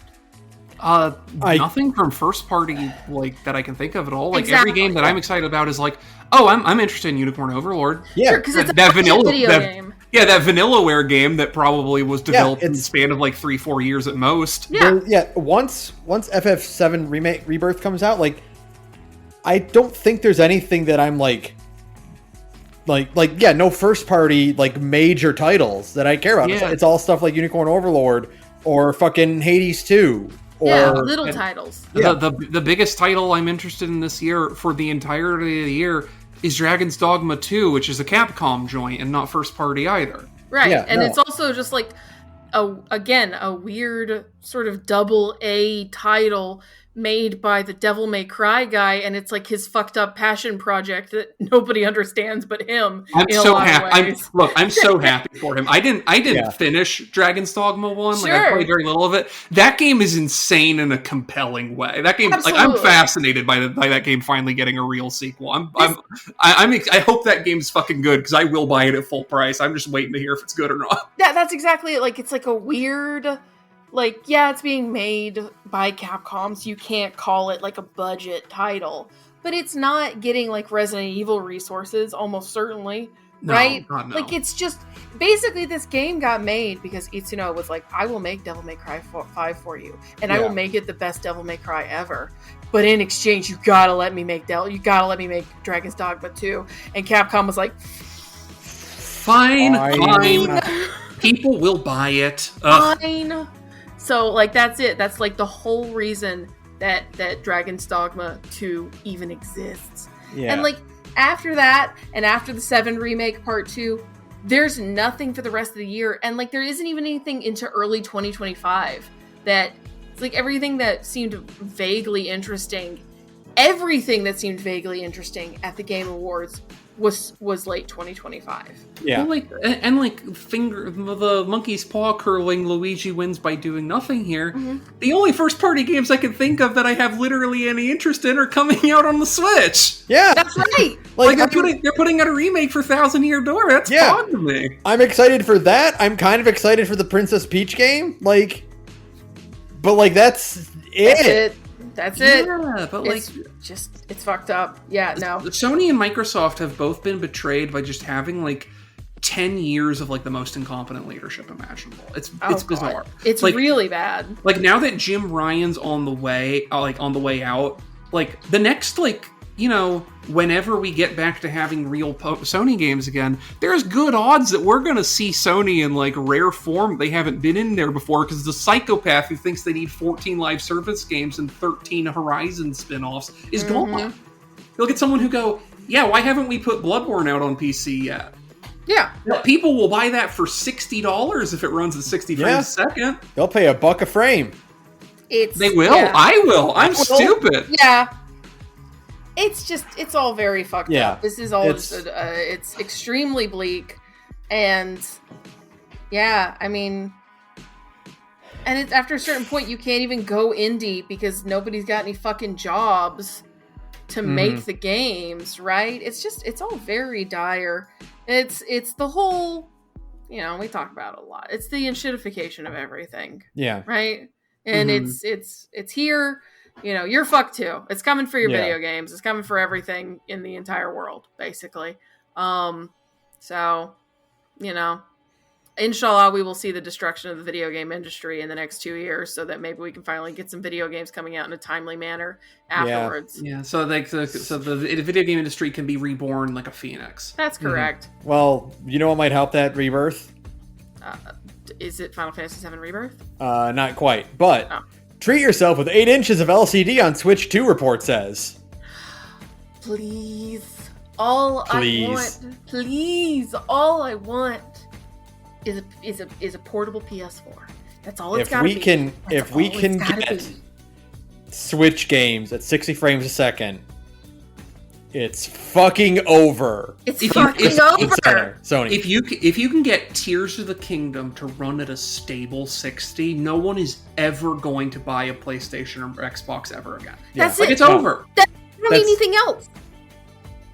We don't need games to look that good. We just need them to be 1080, 60, and they have a nice art style. That's it. That's all anyone's ever wanted. All anybody in the entire universe has ever wanted from video games is for them to run smoothly and look pretty. And looking pretty is extremely subjective. Yeah. There are people who want your crazy realistic art styles, but the thing is that the PS4 did that fine. Again, Sony just did this fucking deranged Last of Us 2 remaster that is totally unnecessary. The PS4 was basically the apex. It's all downhill from here. You can get your video game to look like a fucking PS4 game. That's all you need. I'm constantly thinking about how Insomniac themselves were there's no reason Spider-Man 2 had to cost $300 million. Like there's the diminishing returns on visual fidelity is negligible now. It's irrelevant. You can't absolutely get any better, and the cost to get that slight improvement is absolutely not worth it. Because the thing is, like, even if it's an improvement, and even if you can see how it's better in a test scenario, like, it is only the sickoest of sickos who are ever going to notice it. Yeah. No one's ever going to notice it in gameplay. And most normal people who buy a game like Spider-Man 2, what they do is they put the game in like, what is it, optimized mode for like a few minutes. They go, oh, that looks nice. And then what they do is they put it in performance mode so they can get 60 frames a second. Because if I'm playing a game that's as mobile as Spider-Man, I need it to not look like a fucking slideshow. Exactly. That's it. Yeah. That's all anybody wants. They just want it to be smooth. Well, that's it. Like when you're talking about like how the best way in Cyberpunk is to get like a view of the environment is to like roll around the motorcycle. Even then, I'm like, whenever I'm on the motorcycle, I'm thinking to myself, like, you could make the polygons and lighting or whatever in this city environment significantly less detailed than they are, and I fucking wouldn't notice. Because I'm zooming by on a motorcycle at 80 miles an hour. It doesn't matter. I'm playing that game on medium settings, and it does not fucking matter. That game still looks good because it has a good art style, and that's it. Like I look at the trail, like the trailer for the remake of Thousand Year Door, right? Mm-hmm. And even just having like the actual noticeably hinged parts of the paper model for Mario elevates that game so much visually, and is like, I don't need this to look any better than this. This is perfect. Well, yeah, because like, and that's the thing too. It's like, because it's on a Switch, you could have made this on a phone from 2017, because all you need it to be is like 1080p and also have some better 3D rendering so you can get some cool paper, like cardstock effects. Mm-hmm. Like, that's it. That's it. And like, aside from that, it's still Paper Mario, which looks great. That's right. So if the Switch 2 does just end up being a bigger Switch that can run PS4 quality, it's fucking over. That's it. There's no reason to ever buy a next-gen console.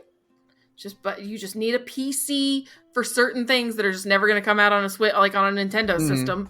Well, and that's it. Congratulations, you're done. The PC is for sickos, which is to say, I'll be playing games at 1080p 60 on my Switch 2, and I'll be playing games at 1440p 60 on my PC. That's great. And that's like the nominal difference.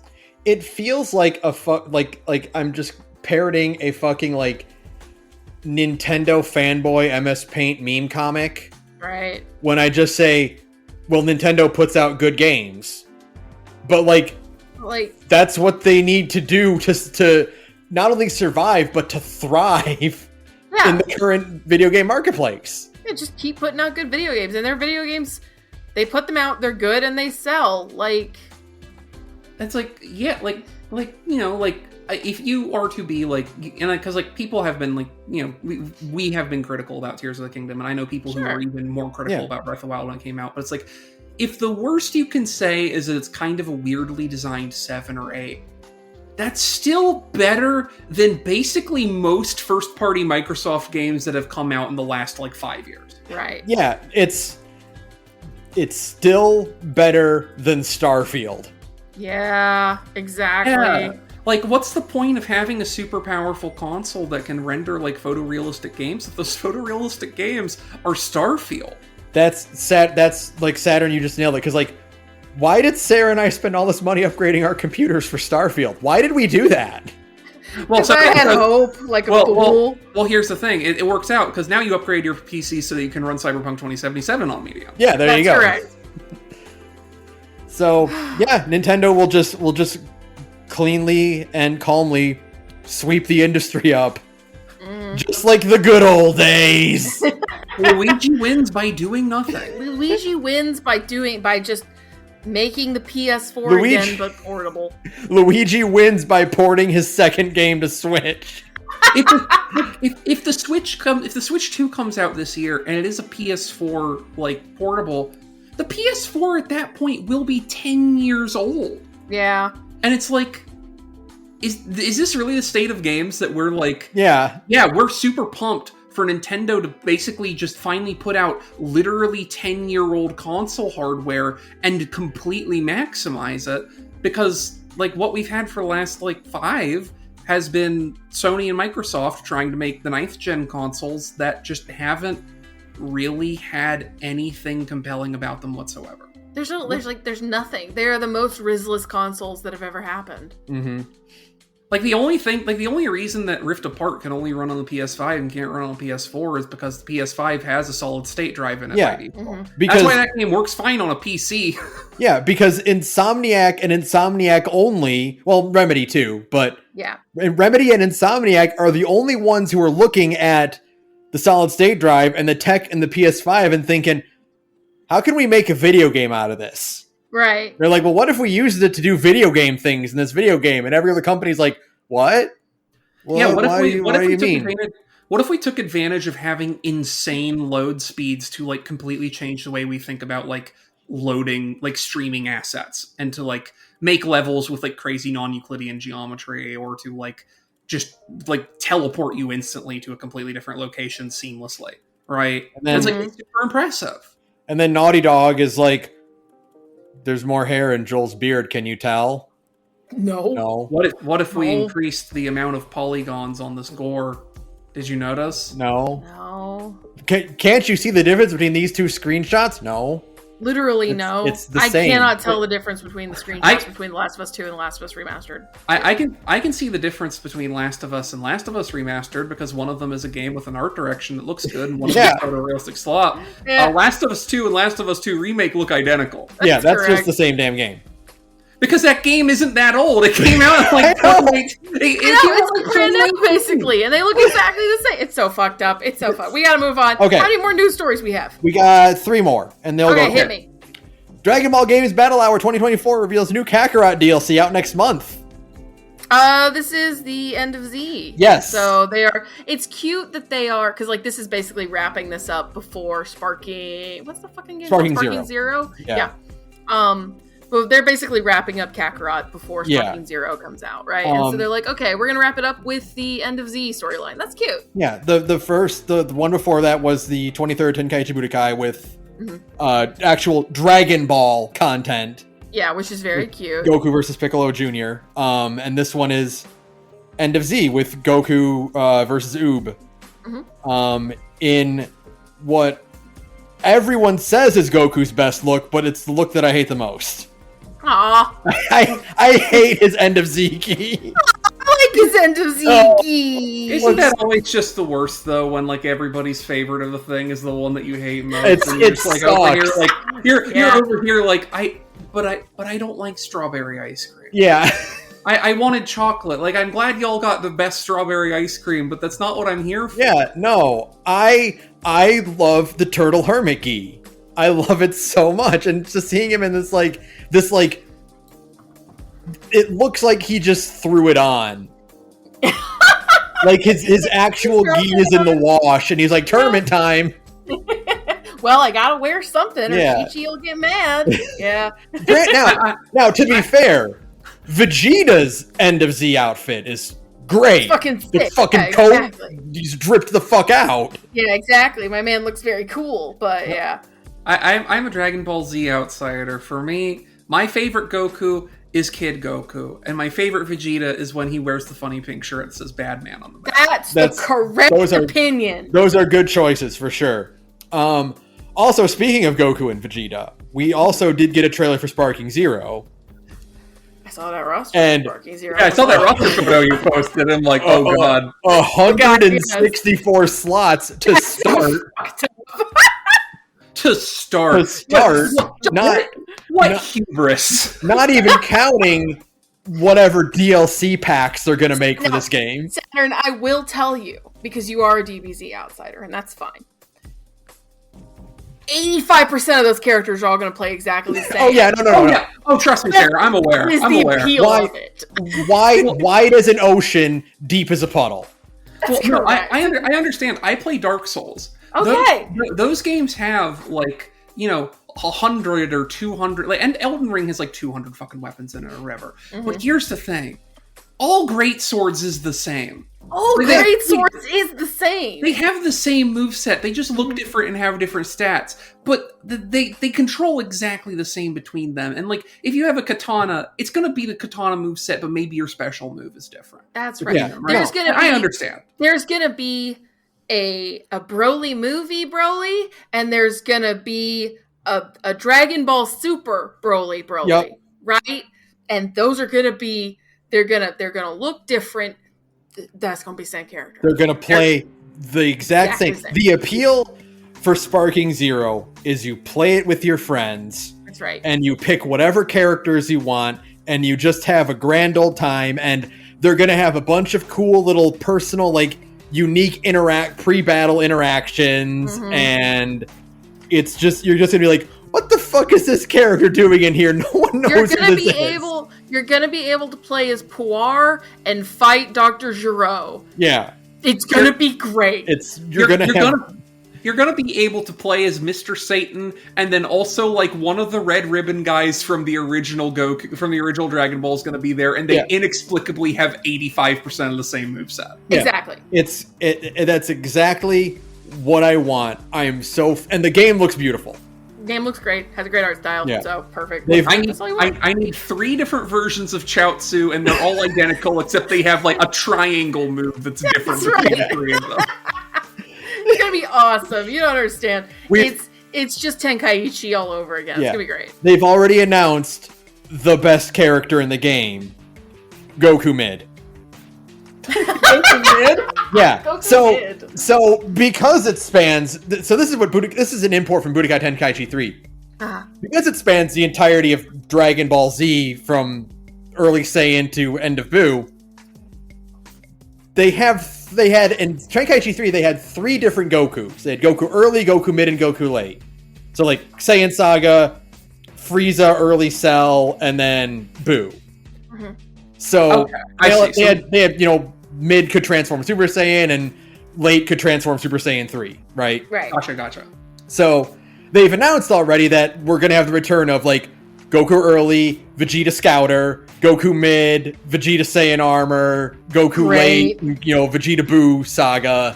Everybody talks about fucking Fighter Z having too many Gokus. You've not seen fucking That's what I want, because I've got internet brain. Sure. Since Fighter Z is a Dragon Ball Z thing, I want to see if they are going to just go, yeah, we put Android 21 in here. Oh yeah, they're going to, because she fucking moves. She moves units. She's gonna be DLC. Exactly. If she's in there, that unit will move directly to me. It's probably gonna be DLC because she's like a Virgil, right? Yeah. I'm significantly more interested in playing a Budokai style game than Fighter Z, because I'm not really big on Arxis fighters. No, I mean, 21 showed up in Xenoverse, right? Yeah. So it's we're gonna get her. We're gonna get Xenoverse characters in Sparking Zero. There's no doubt about it. Oh god, I can't wait. Now the thing that they can do doesn't even have to be a story mode. Just import the Xenoverse to create a character into Sparking Zero, so that you can just make your time patroller in Sparking Zero. God, I hope that'd be great. Doesn't have to be a story or a plot or anything. Just like, hey, you can put your character in there. That'd be great. That'd be perfect. Yeah. I mean, every other fighting game is doing a create a character now. Fucking Tekken has one, so Now the question is, in the grand tradition of fighting games having bizarre guest characters, right? Naruto, Luffy, and Yusuke. Oh, please. Look, I don't know about Yusuke. I don't know about Luffy. I need to see Naruto fight some Dragon Ball Z characters. Yeah, absolutely. He's got the blonde, spiky hair. Yeah, he fit in perfectly. Nobody would even be able to tell the difference. They'd just be like, "Oh, he's a Super Saiyan." Mm-hmm. Next, where's our Suicide Squad Killed the Justice League review? Oh, they yeah. They didn't send out review codes to anyone. Oh, word! They didn't. Oh no! You're telling me they're sending out this game to die? It already died. Dead game. Yeah, it already died. The people can't get into the fucking closed beta. Yeah. I remember hearing they had to take down the servers because they're like, yeah, we're encountering an issue where people are starting a game and they've it has completely progressed them to being done with the story. So we have to turn off the servers so we can reset everybody's progress. That's a fucking crazy any percent speed run right there, right? You just start the game and you're already time. Like, yeah, good for them. People have already posted cutscenes from the very end of the game. Oh, it's brutal. It's brutal.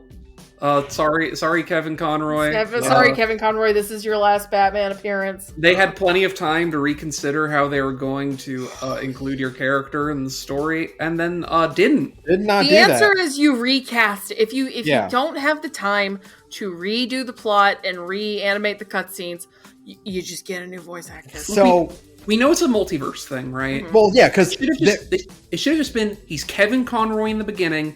And then when you find out, like, it's a multiverse thing, it switches to a new actor. Because it's multiverse Batman's played by a different guy. The first DLC character announced for this game is the Joker. The Joker. Who died in Arkham City. Right. Yeah. So this is a multiverse Joker. Sure. Which means there's no reason this game should have been set in the Arkham's universe. Yeah, but they wanted to ruin a Batman universe. So. Speaking of striking while the iron is cold, they had to make a canon successor to a game that hasn't had an entry in over a decade. Yeah. That's right. Well, they had that terrible Arkham Knights game. That Gotham Knights is not related to Arkham.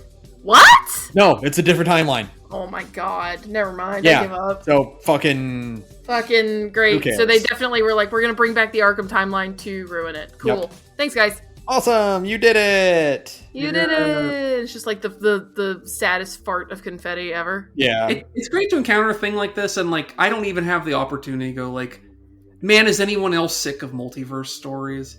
Yeah. Because it's not even by far the worst part about anything that's happened with this game, and it's no. in its long and bleeding lead up to actually releasing. The problem is, they didn't have to make it a multiverse story. No. They could have just made it a separate universe from Arkham where they could play by their own rules and not have to force multiverse elements in to make it fit this timeline.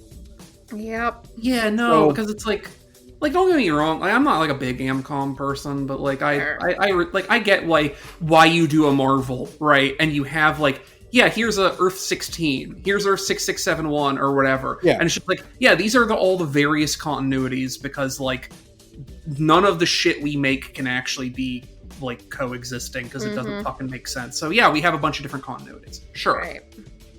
I feel like at the point we're at, the burden of narrative to do oh my god, the continuities are crossing over story and it not feel like the most like just like I don't have any ideas shit in the world is just like it's just gone. Like you can't do it anymore. Like you really have to do like the only thing that still even kind of works for it's the Spider-Verse thing because it's like we're doing this as an excuse to show off a bunch of weird different versions of Spider-Verse. Yeah, exactly. And Spider-Verse especially works because the entire narrative crux is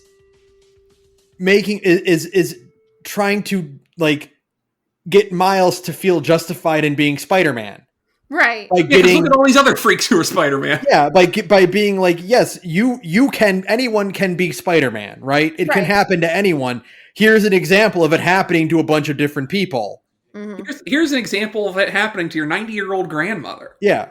Like that's the appeal of the Spider-Verse movies is that like it's like authorizing like syndrome. Yeah, it justifies and values the perspectives of the different Spider people. Mm-hmm. Whereas shit like this is just like it's an excuse to you can play as Joker again.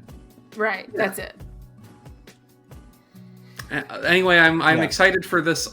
I do wonder what the contractual minimum before we get an end of service announcement for this game is. 6 months. Joker's gonna come out, and I think it's just gonna go the way of Avengers.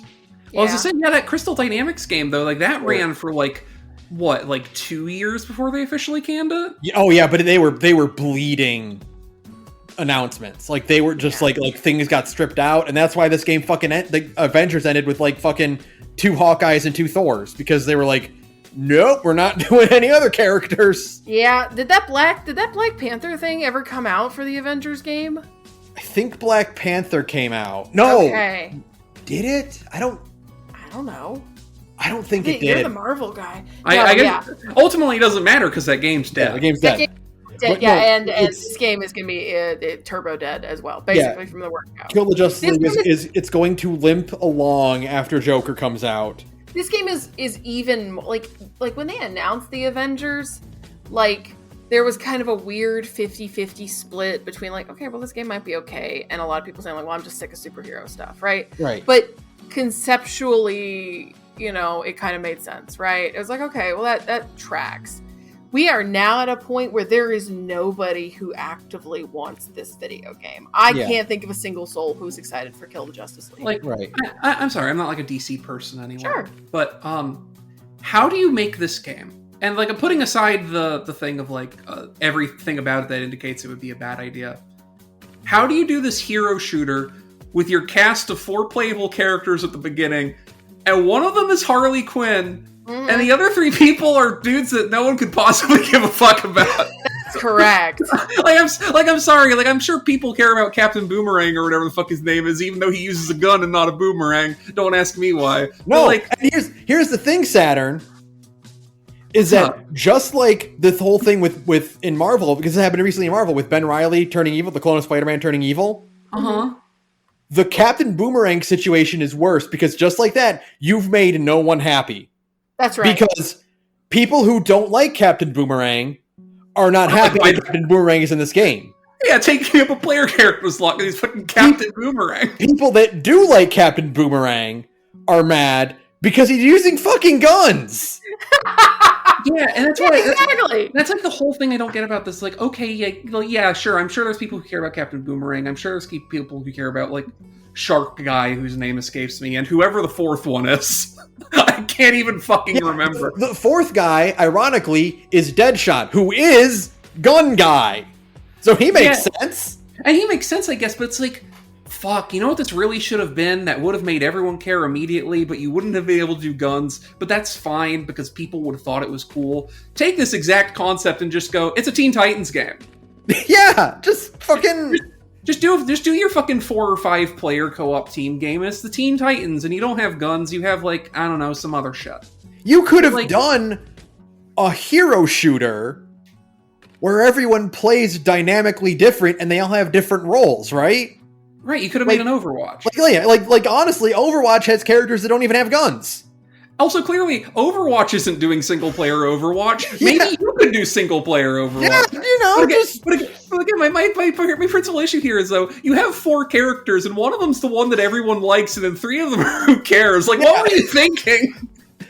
Like, oh yeah, you can play as Batman, or any of Batman's, like, obscure sidekicks that aren't Robin. It's like, I'm sorry, but, like, everyone who is like a 10-year-old kid or that 10-year-old kid's mom wants to play as Batman. It's like, here's our 4-player Avengers roster. We got Captain America, Tigra, Black Knight, and fucking... I don't even have a 4th because I don't even know that many obscure Avengers. Nick Fury, but why did you pick Nick Fury and not literally any of the other Avengers? Right. Like, it's cool that Nick Fury's here, but why am I putting Nick Fury as number 2 in a list of Avengers? Yeah, it's Captain America, Tigra, Black Knight, and fucking Dum Dugan. Yeah, it's like, and obviously everyone wants to play as fucking Captain America. You need to give this cast a second pass. Why is Dum Dugan using a gun? It doesn't. Yeah. So like, I don't know who this game is for. It's for a bunch of contrarians who are gonna act like it's really good. Yeah. It's for the WB executives who think that because it's a live service game featuring DC characters, it should make approximately 15 million sales day one. Yeah. And then they're going to be very rudely awakened when it does not do that. I was just talking to Red on Twitter about this too, where it's like, I don't know when DC decided that they can just be the R-rated company anymore, but they need to stop doing it. Yeah, it's weird. I don't know. Like, it's just trying way too hard, man. Like, there's so many ways you could differentiate yourself from Marvel, and this kind of like attempt to be the edgy R-rated company is not. It's not it. That's not it, man. Yeah, okay. There's so many other options. I feel like you can do, like, if you have a couple of Batman series that are R-rated, like, sure, whatever, that's Batman. Like, that's it. That's in the pastiche. I watched the animated series directed by that guy who mostly draws pornography. That's correct. Like, Bruce Timm's genius. Yeah, Bruce Timm, the fucking visionary of our time. But, like... Very horny. Yeah, extraordinarily. You can make Batman R-rated. I get it. In fact, it's probably, if you were going to have a sacrificial lamb to be your R-rated series, it should probably be Batman. But, like, you don't need to do only R-rated for everything, and you also don't need to do only R-rated Batman. Right. There's just so many other options available to you. It's so weird that My Adventure with Superman felt like a genuine breath of fresh air. Right. Amongst all this other, like, trying to, like, try hard, edgy bullshit happening in DC. Because that's what it is. It's just trying too hard. Yeah. It's not earned. It's not really, like, it doesn't feel genuine. It doesn't feel like they're trying to do something by being more kind of, like, dark and edgy. It just feels like, well, we are desperately trying to differentiate ourselves from Marvel. It doesn't feel like there's any creative force behind it, right? Yeah. It just doesn't work when, like, the most famous, like, one of the most famous Marvel's movies is one where they cut off Thanos' head. Yeah. Decapitate that fool. Like, I know that movie's not R-rated, or at least I think it's not R-rated, but, like, you know, it doesn't set you apart the way you hope it will. Look, it really doesn't. No, especially when, like, one of the most popular these days, like, most popular Marvel superheroes, he's the fucking R-rated guy who says fuck, right? Like, Deadpool is right there. You're really not differentiating. You're just making an entire comic universe of Deadpools, and honestly, one Deadpool is sometimes too much, frankly. Even Deadpool is frequently not good at being Deadpool. Yeah. Exactly. God forbid, I don't need Harley Quinn also trying to be Deadpool when she could, in fact, just be Harley Quinn. Don't even get me started about how they're trying to make Harley Quinn Deadpool when she should be Megatron. Exactly. Ideally, the Joker should be Megatron, and she should be Starscream, always plotting to overthrow him the instant his back is turned. I'm talking about, like, IDW Megatron. Like, if you want to do Harley Quinn Redemption, she should have to earn it. Yeah, and she should be like. There should be, like, a Harley Quinn good guy arc, because that's way more fun and interesting, and, like, you know, there's more going on there. It'd be cute to have her try and rope Poison Ivy into it, because at least the one good thing I will say about DC is that they have gone whole hog in embracing Harley Quinn and Ivy as duo, as like a pair, right? As like a romantic pair. Unless you're playing the Suicide Squad, in which case they are not, because they have replaced Ivy with a child. There's like that she's like a, but again, that's like a multiverse fucking Ivy where she's not. That one, so they can get away with, like, not having them be a duo. That one is Ivy died in Arkham Knight, and then she was reborn as a little baby like Groot. Oh, okay. So that one makes sense. That one's fine. But still, I mean, like, there's so many other ways you could take DC, and they're like this weird, like, insistent on being the edgy one. Because, like, the problem is that what this is that they are trying to, they want to still be the Zack Snyder universe without employing Zack Snyder. Right? Like, they still want to keep all those Zack Snyder guys, but they don't want to actually employ Zack Snyder because, like, Zack Snyder's kind of a weird, bad director. But, like, he also still... I have weird opinions about Zack Snyder because he at least has, like, creative vision. I'm not saying it's good. Yeah, I think his creative vision is mostly bad, but it's at least a person who has an idea instead of, like, weird slop. He's not the guy you want headlining your cinematic universe because he's not good at making, like, a standard of these characters. Because he's kind of insane, right? Yeah. Like, he's just kind of like an insane guy with a lot of, like, fucking feelings, you know? I feel like if you made him work with, like, a script writer who had final creative say over character decisions, and you just let him do, like, the movie part of it, I feel like that would be fine. Sure, you might get something really interesting. But the thing is that they're trying to do this. They're trying to have their cake and eat it too. They want to make like a Snyder adjacent kind of comic franchise without really embracing all of the weird and fucked upness that comes with making a Snyder movie, right? Because they've latched onto this idea that the house style is the Snyder style without also acknowledging the fact that, like, if you go back, a lot of those movies are not critically received very well on account of Zack Snyder's very specific isms that you have adopted into your house style. Watchmen was a bad adaptation. Yes. I still think constantly about the fact that apparently everyone's favorite David Hayter did a take on that screenplay, which was worse. So funny. Yeah, no, I mean, just so funny. Just like, what a guy.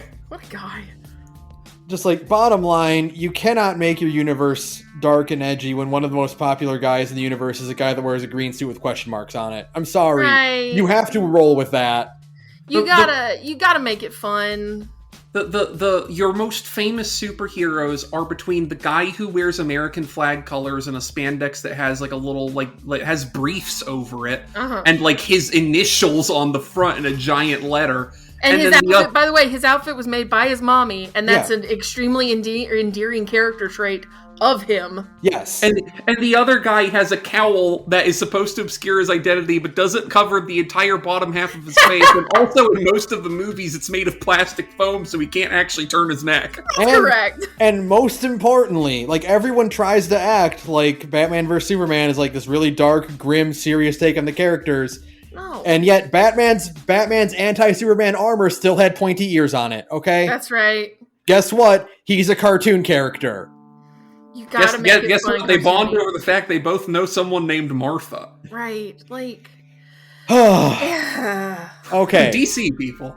DC. One more. Ben, bring us home. Final Fantasy fiends want Tifa for Tekken 8, forcing producer to respond. Yeah, no shit. Here's Harada's quote tweet. We all know she is attractive, and I understand that, but as yet we have not decided anything about guest characters. Harada, you gotta do it, man. Yeah. Here's the thing. King of him for having the honest, non-corporate response. Yes. Correct. However, no shit insofar as, much like I said earlier, yeah, I'll buy Sparking Zero or whatever it's called if they put Android 21 in it. I'm from the internet. I know she moves units, and those units are moving to my hands. You put Tifa in Tekken 8, I'm buying Tekken 8. It's really that easy. There's nothing you knew about it. I have zero interest in that game, but you're telling me I could play a fighting game where I'm playing as Tifa? Yeah, I own that game now. Thanks. Well, Saturn, I have the game for you. That's right. Air guys, come with the ring. I do have to include an addendum in this statement, which is to say, not including extremely fucking weird PS2, PS1 nightmare games that don't actually play well. Yeah, no. If I was Harada, however, and I wanted my Tekken video game to make more money than God, I would go to Square Enix and get on my hands and knees and just say, can I riz you up? Yeah, go ahead. Please, please, please, please, please, please, please, please, please, please, please. Just get on your hands and knees like, you can have whatever cut of the sales you want. Like, take whatever. It would be so good for us if we could have Tifa. Do you have any idea how many people would buy our game off the back of all of the Reina and Tifa SFM porno going up on the internet? Right. No, where are you going? I haven't finished talking yet. My pitch isn't over yet. Get back here. I've made several prototypes to explain my vision. Why are you calling the police? No! Listen. Yes, this is your house, but this is really important. Listen, this is vital. You need to understand. We have to have Tifa in the fighting game. She's the perfect pick. You have to do it. You would make... Oh god, you'd make so much money. You could literally put both Tifa outfits in it. You could put all 3 Tifa outfits in it, right? You get OG, you get remake outfit, and actually 4. OG, remake outfit, Cowgirl, and Advent Children outfit. Yeah. And then you make million. Unlimited money. Yeah. Tifa, the Cowgirl Tifa may as well just be a Tekken character that they stole to put in FF7. That's correct. You're correct. Yeah. Like, did we already have a discussion about what our dream crossover characters for yes, Tekken last week. Okay, yeah, great. I'm still going. I forget who I said then, but I am going to say again. Ichiban Kasuga should be in Tekken 8. I agree. Ichiban Kasuga and Tifa, please. Mm-hmm. I really need this, like, badly. Listen, you guys gave us Noctis last time. Give us a character that people actually care about. That's right. It was bold of them to put Noctis in, but listen. Put in a Shadowheart from Baldur's Gate 3. That's right. That one will be. That one's free. That one will also move units, just different units for different people. That'll sell 3 copies to Dr. Aggro specifically. Listen, you just gotta. I'm sorry, you have to. Whatever bucks it takes to get Tifa into Tekken 8, you gotta pay those bucks. I feel like getting Noctis in Tekken 7 and Rebirth coming out. I feel like the momentum is there that she's just a slam. She's like an easy call, right? Like, oh my god, it's the easiest pick of all time. Yes, because you're not going to put 2B in there, right? No, 2B's time is done. Because she, no, her time's not done. She's still getting crossovers. And she was already in Soul Calibur, so she can't be in Tekken. Right. Well, the thing is, like, she uses a big sword. Yeah. And so, like, you know, it's principally a hand-to-hand game. Right. So, like, you can't do her. It's not her style. Tifa, however, would print free infinite money. That's correct. Literally, just money hand over fist. It's the easiest decision you've probably ever made for a DLC character ever. Now, the wild card, yes, would be that they get Barrett, and he has a rivalry with Jack. God, that'd be really cool too. Could we get, because we know Embracer Group canceled the Deus Ex game. I don't think that was in our roundup, but that did get revealed earlier. That did happen. What if they had already penned a deal? And Adam Jensen is in it. He's like, no, that'd be so sick. Also very. Oh god, I just realized who's definitely going to be in Tekken 8. Who's that? Naked Snake. Yeah. Oh. That remake. Delta's due out later this year. And like you just, or if not Naked Snake, even better, the boss.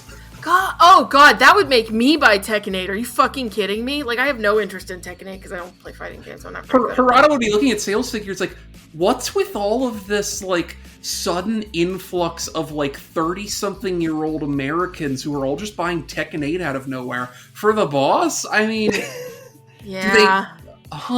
Weird. Yeah, no, there's so many people who would buy Tekken 8 for the boss, and I am one of them.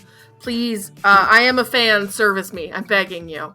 Also, on a similar note, would not move nearly as many units, but would actually be more totally appropriate. Would just be if they put Volgan in there.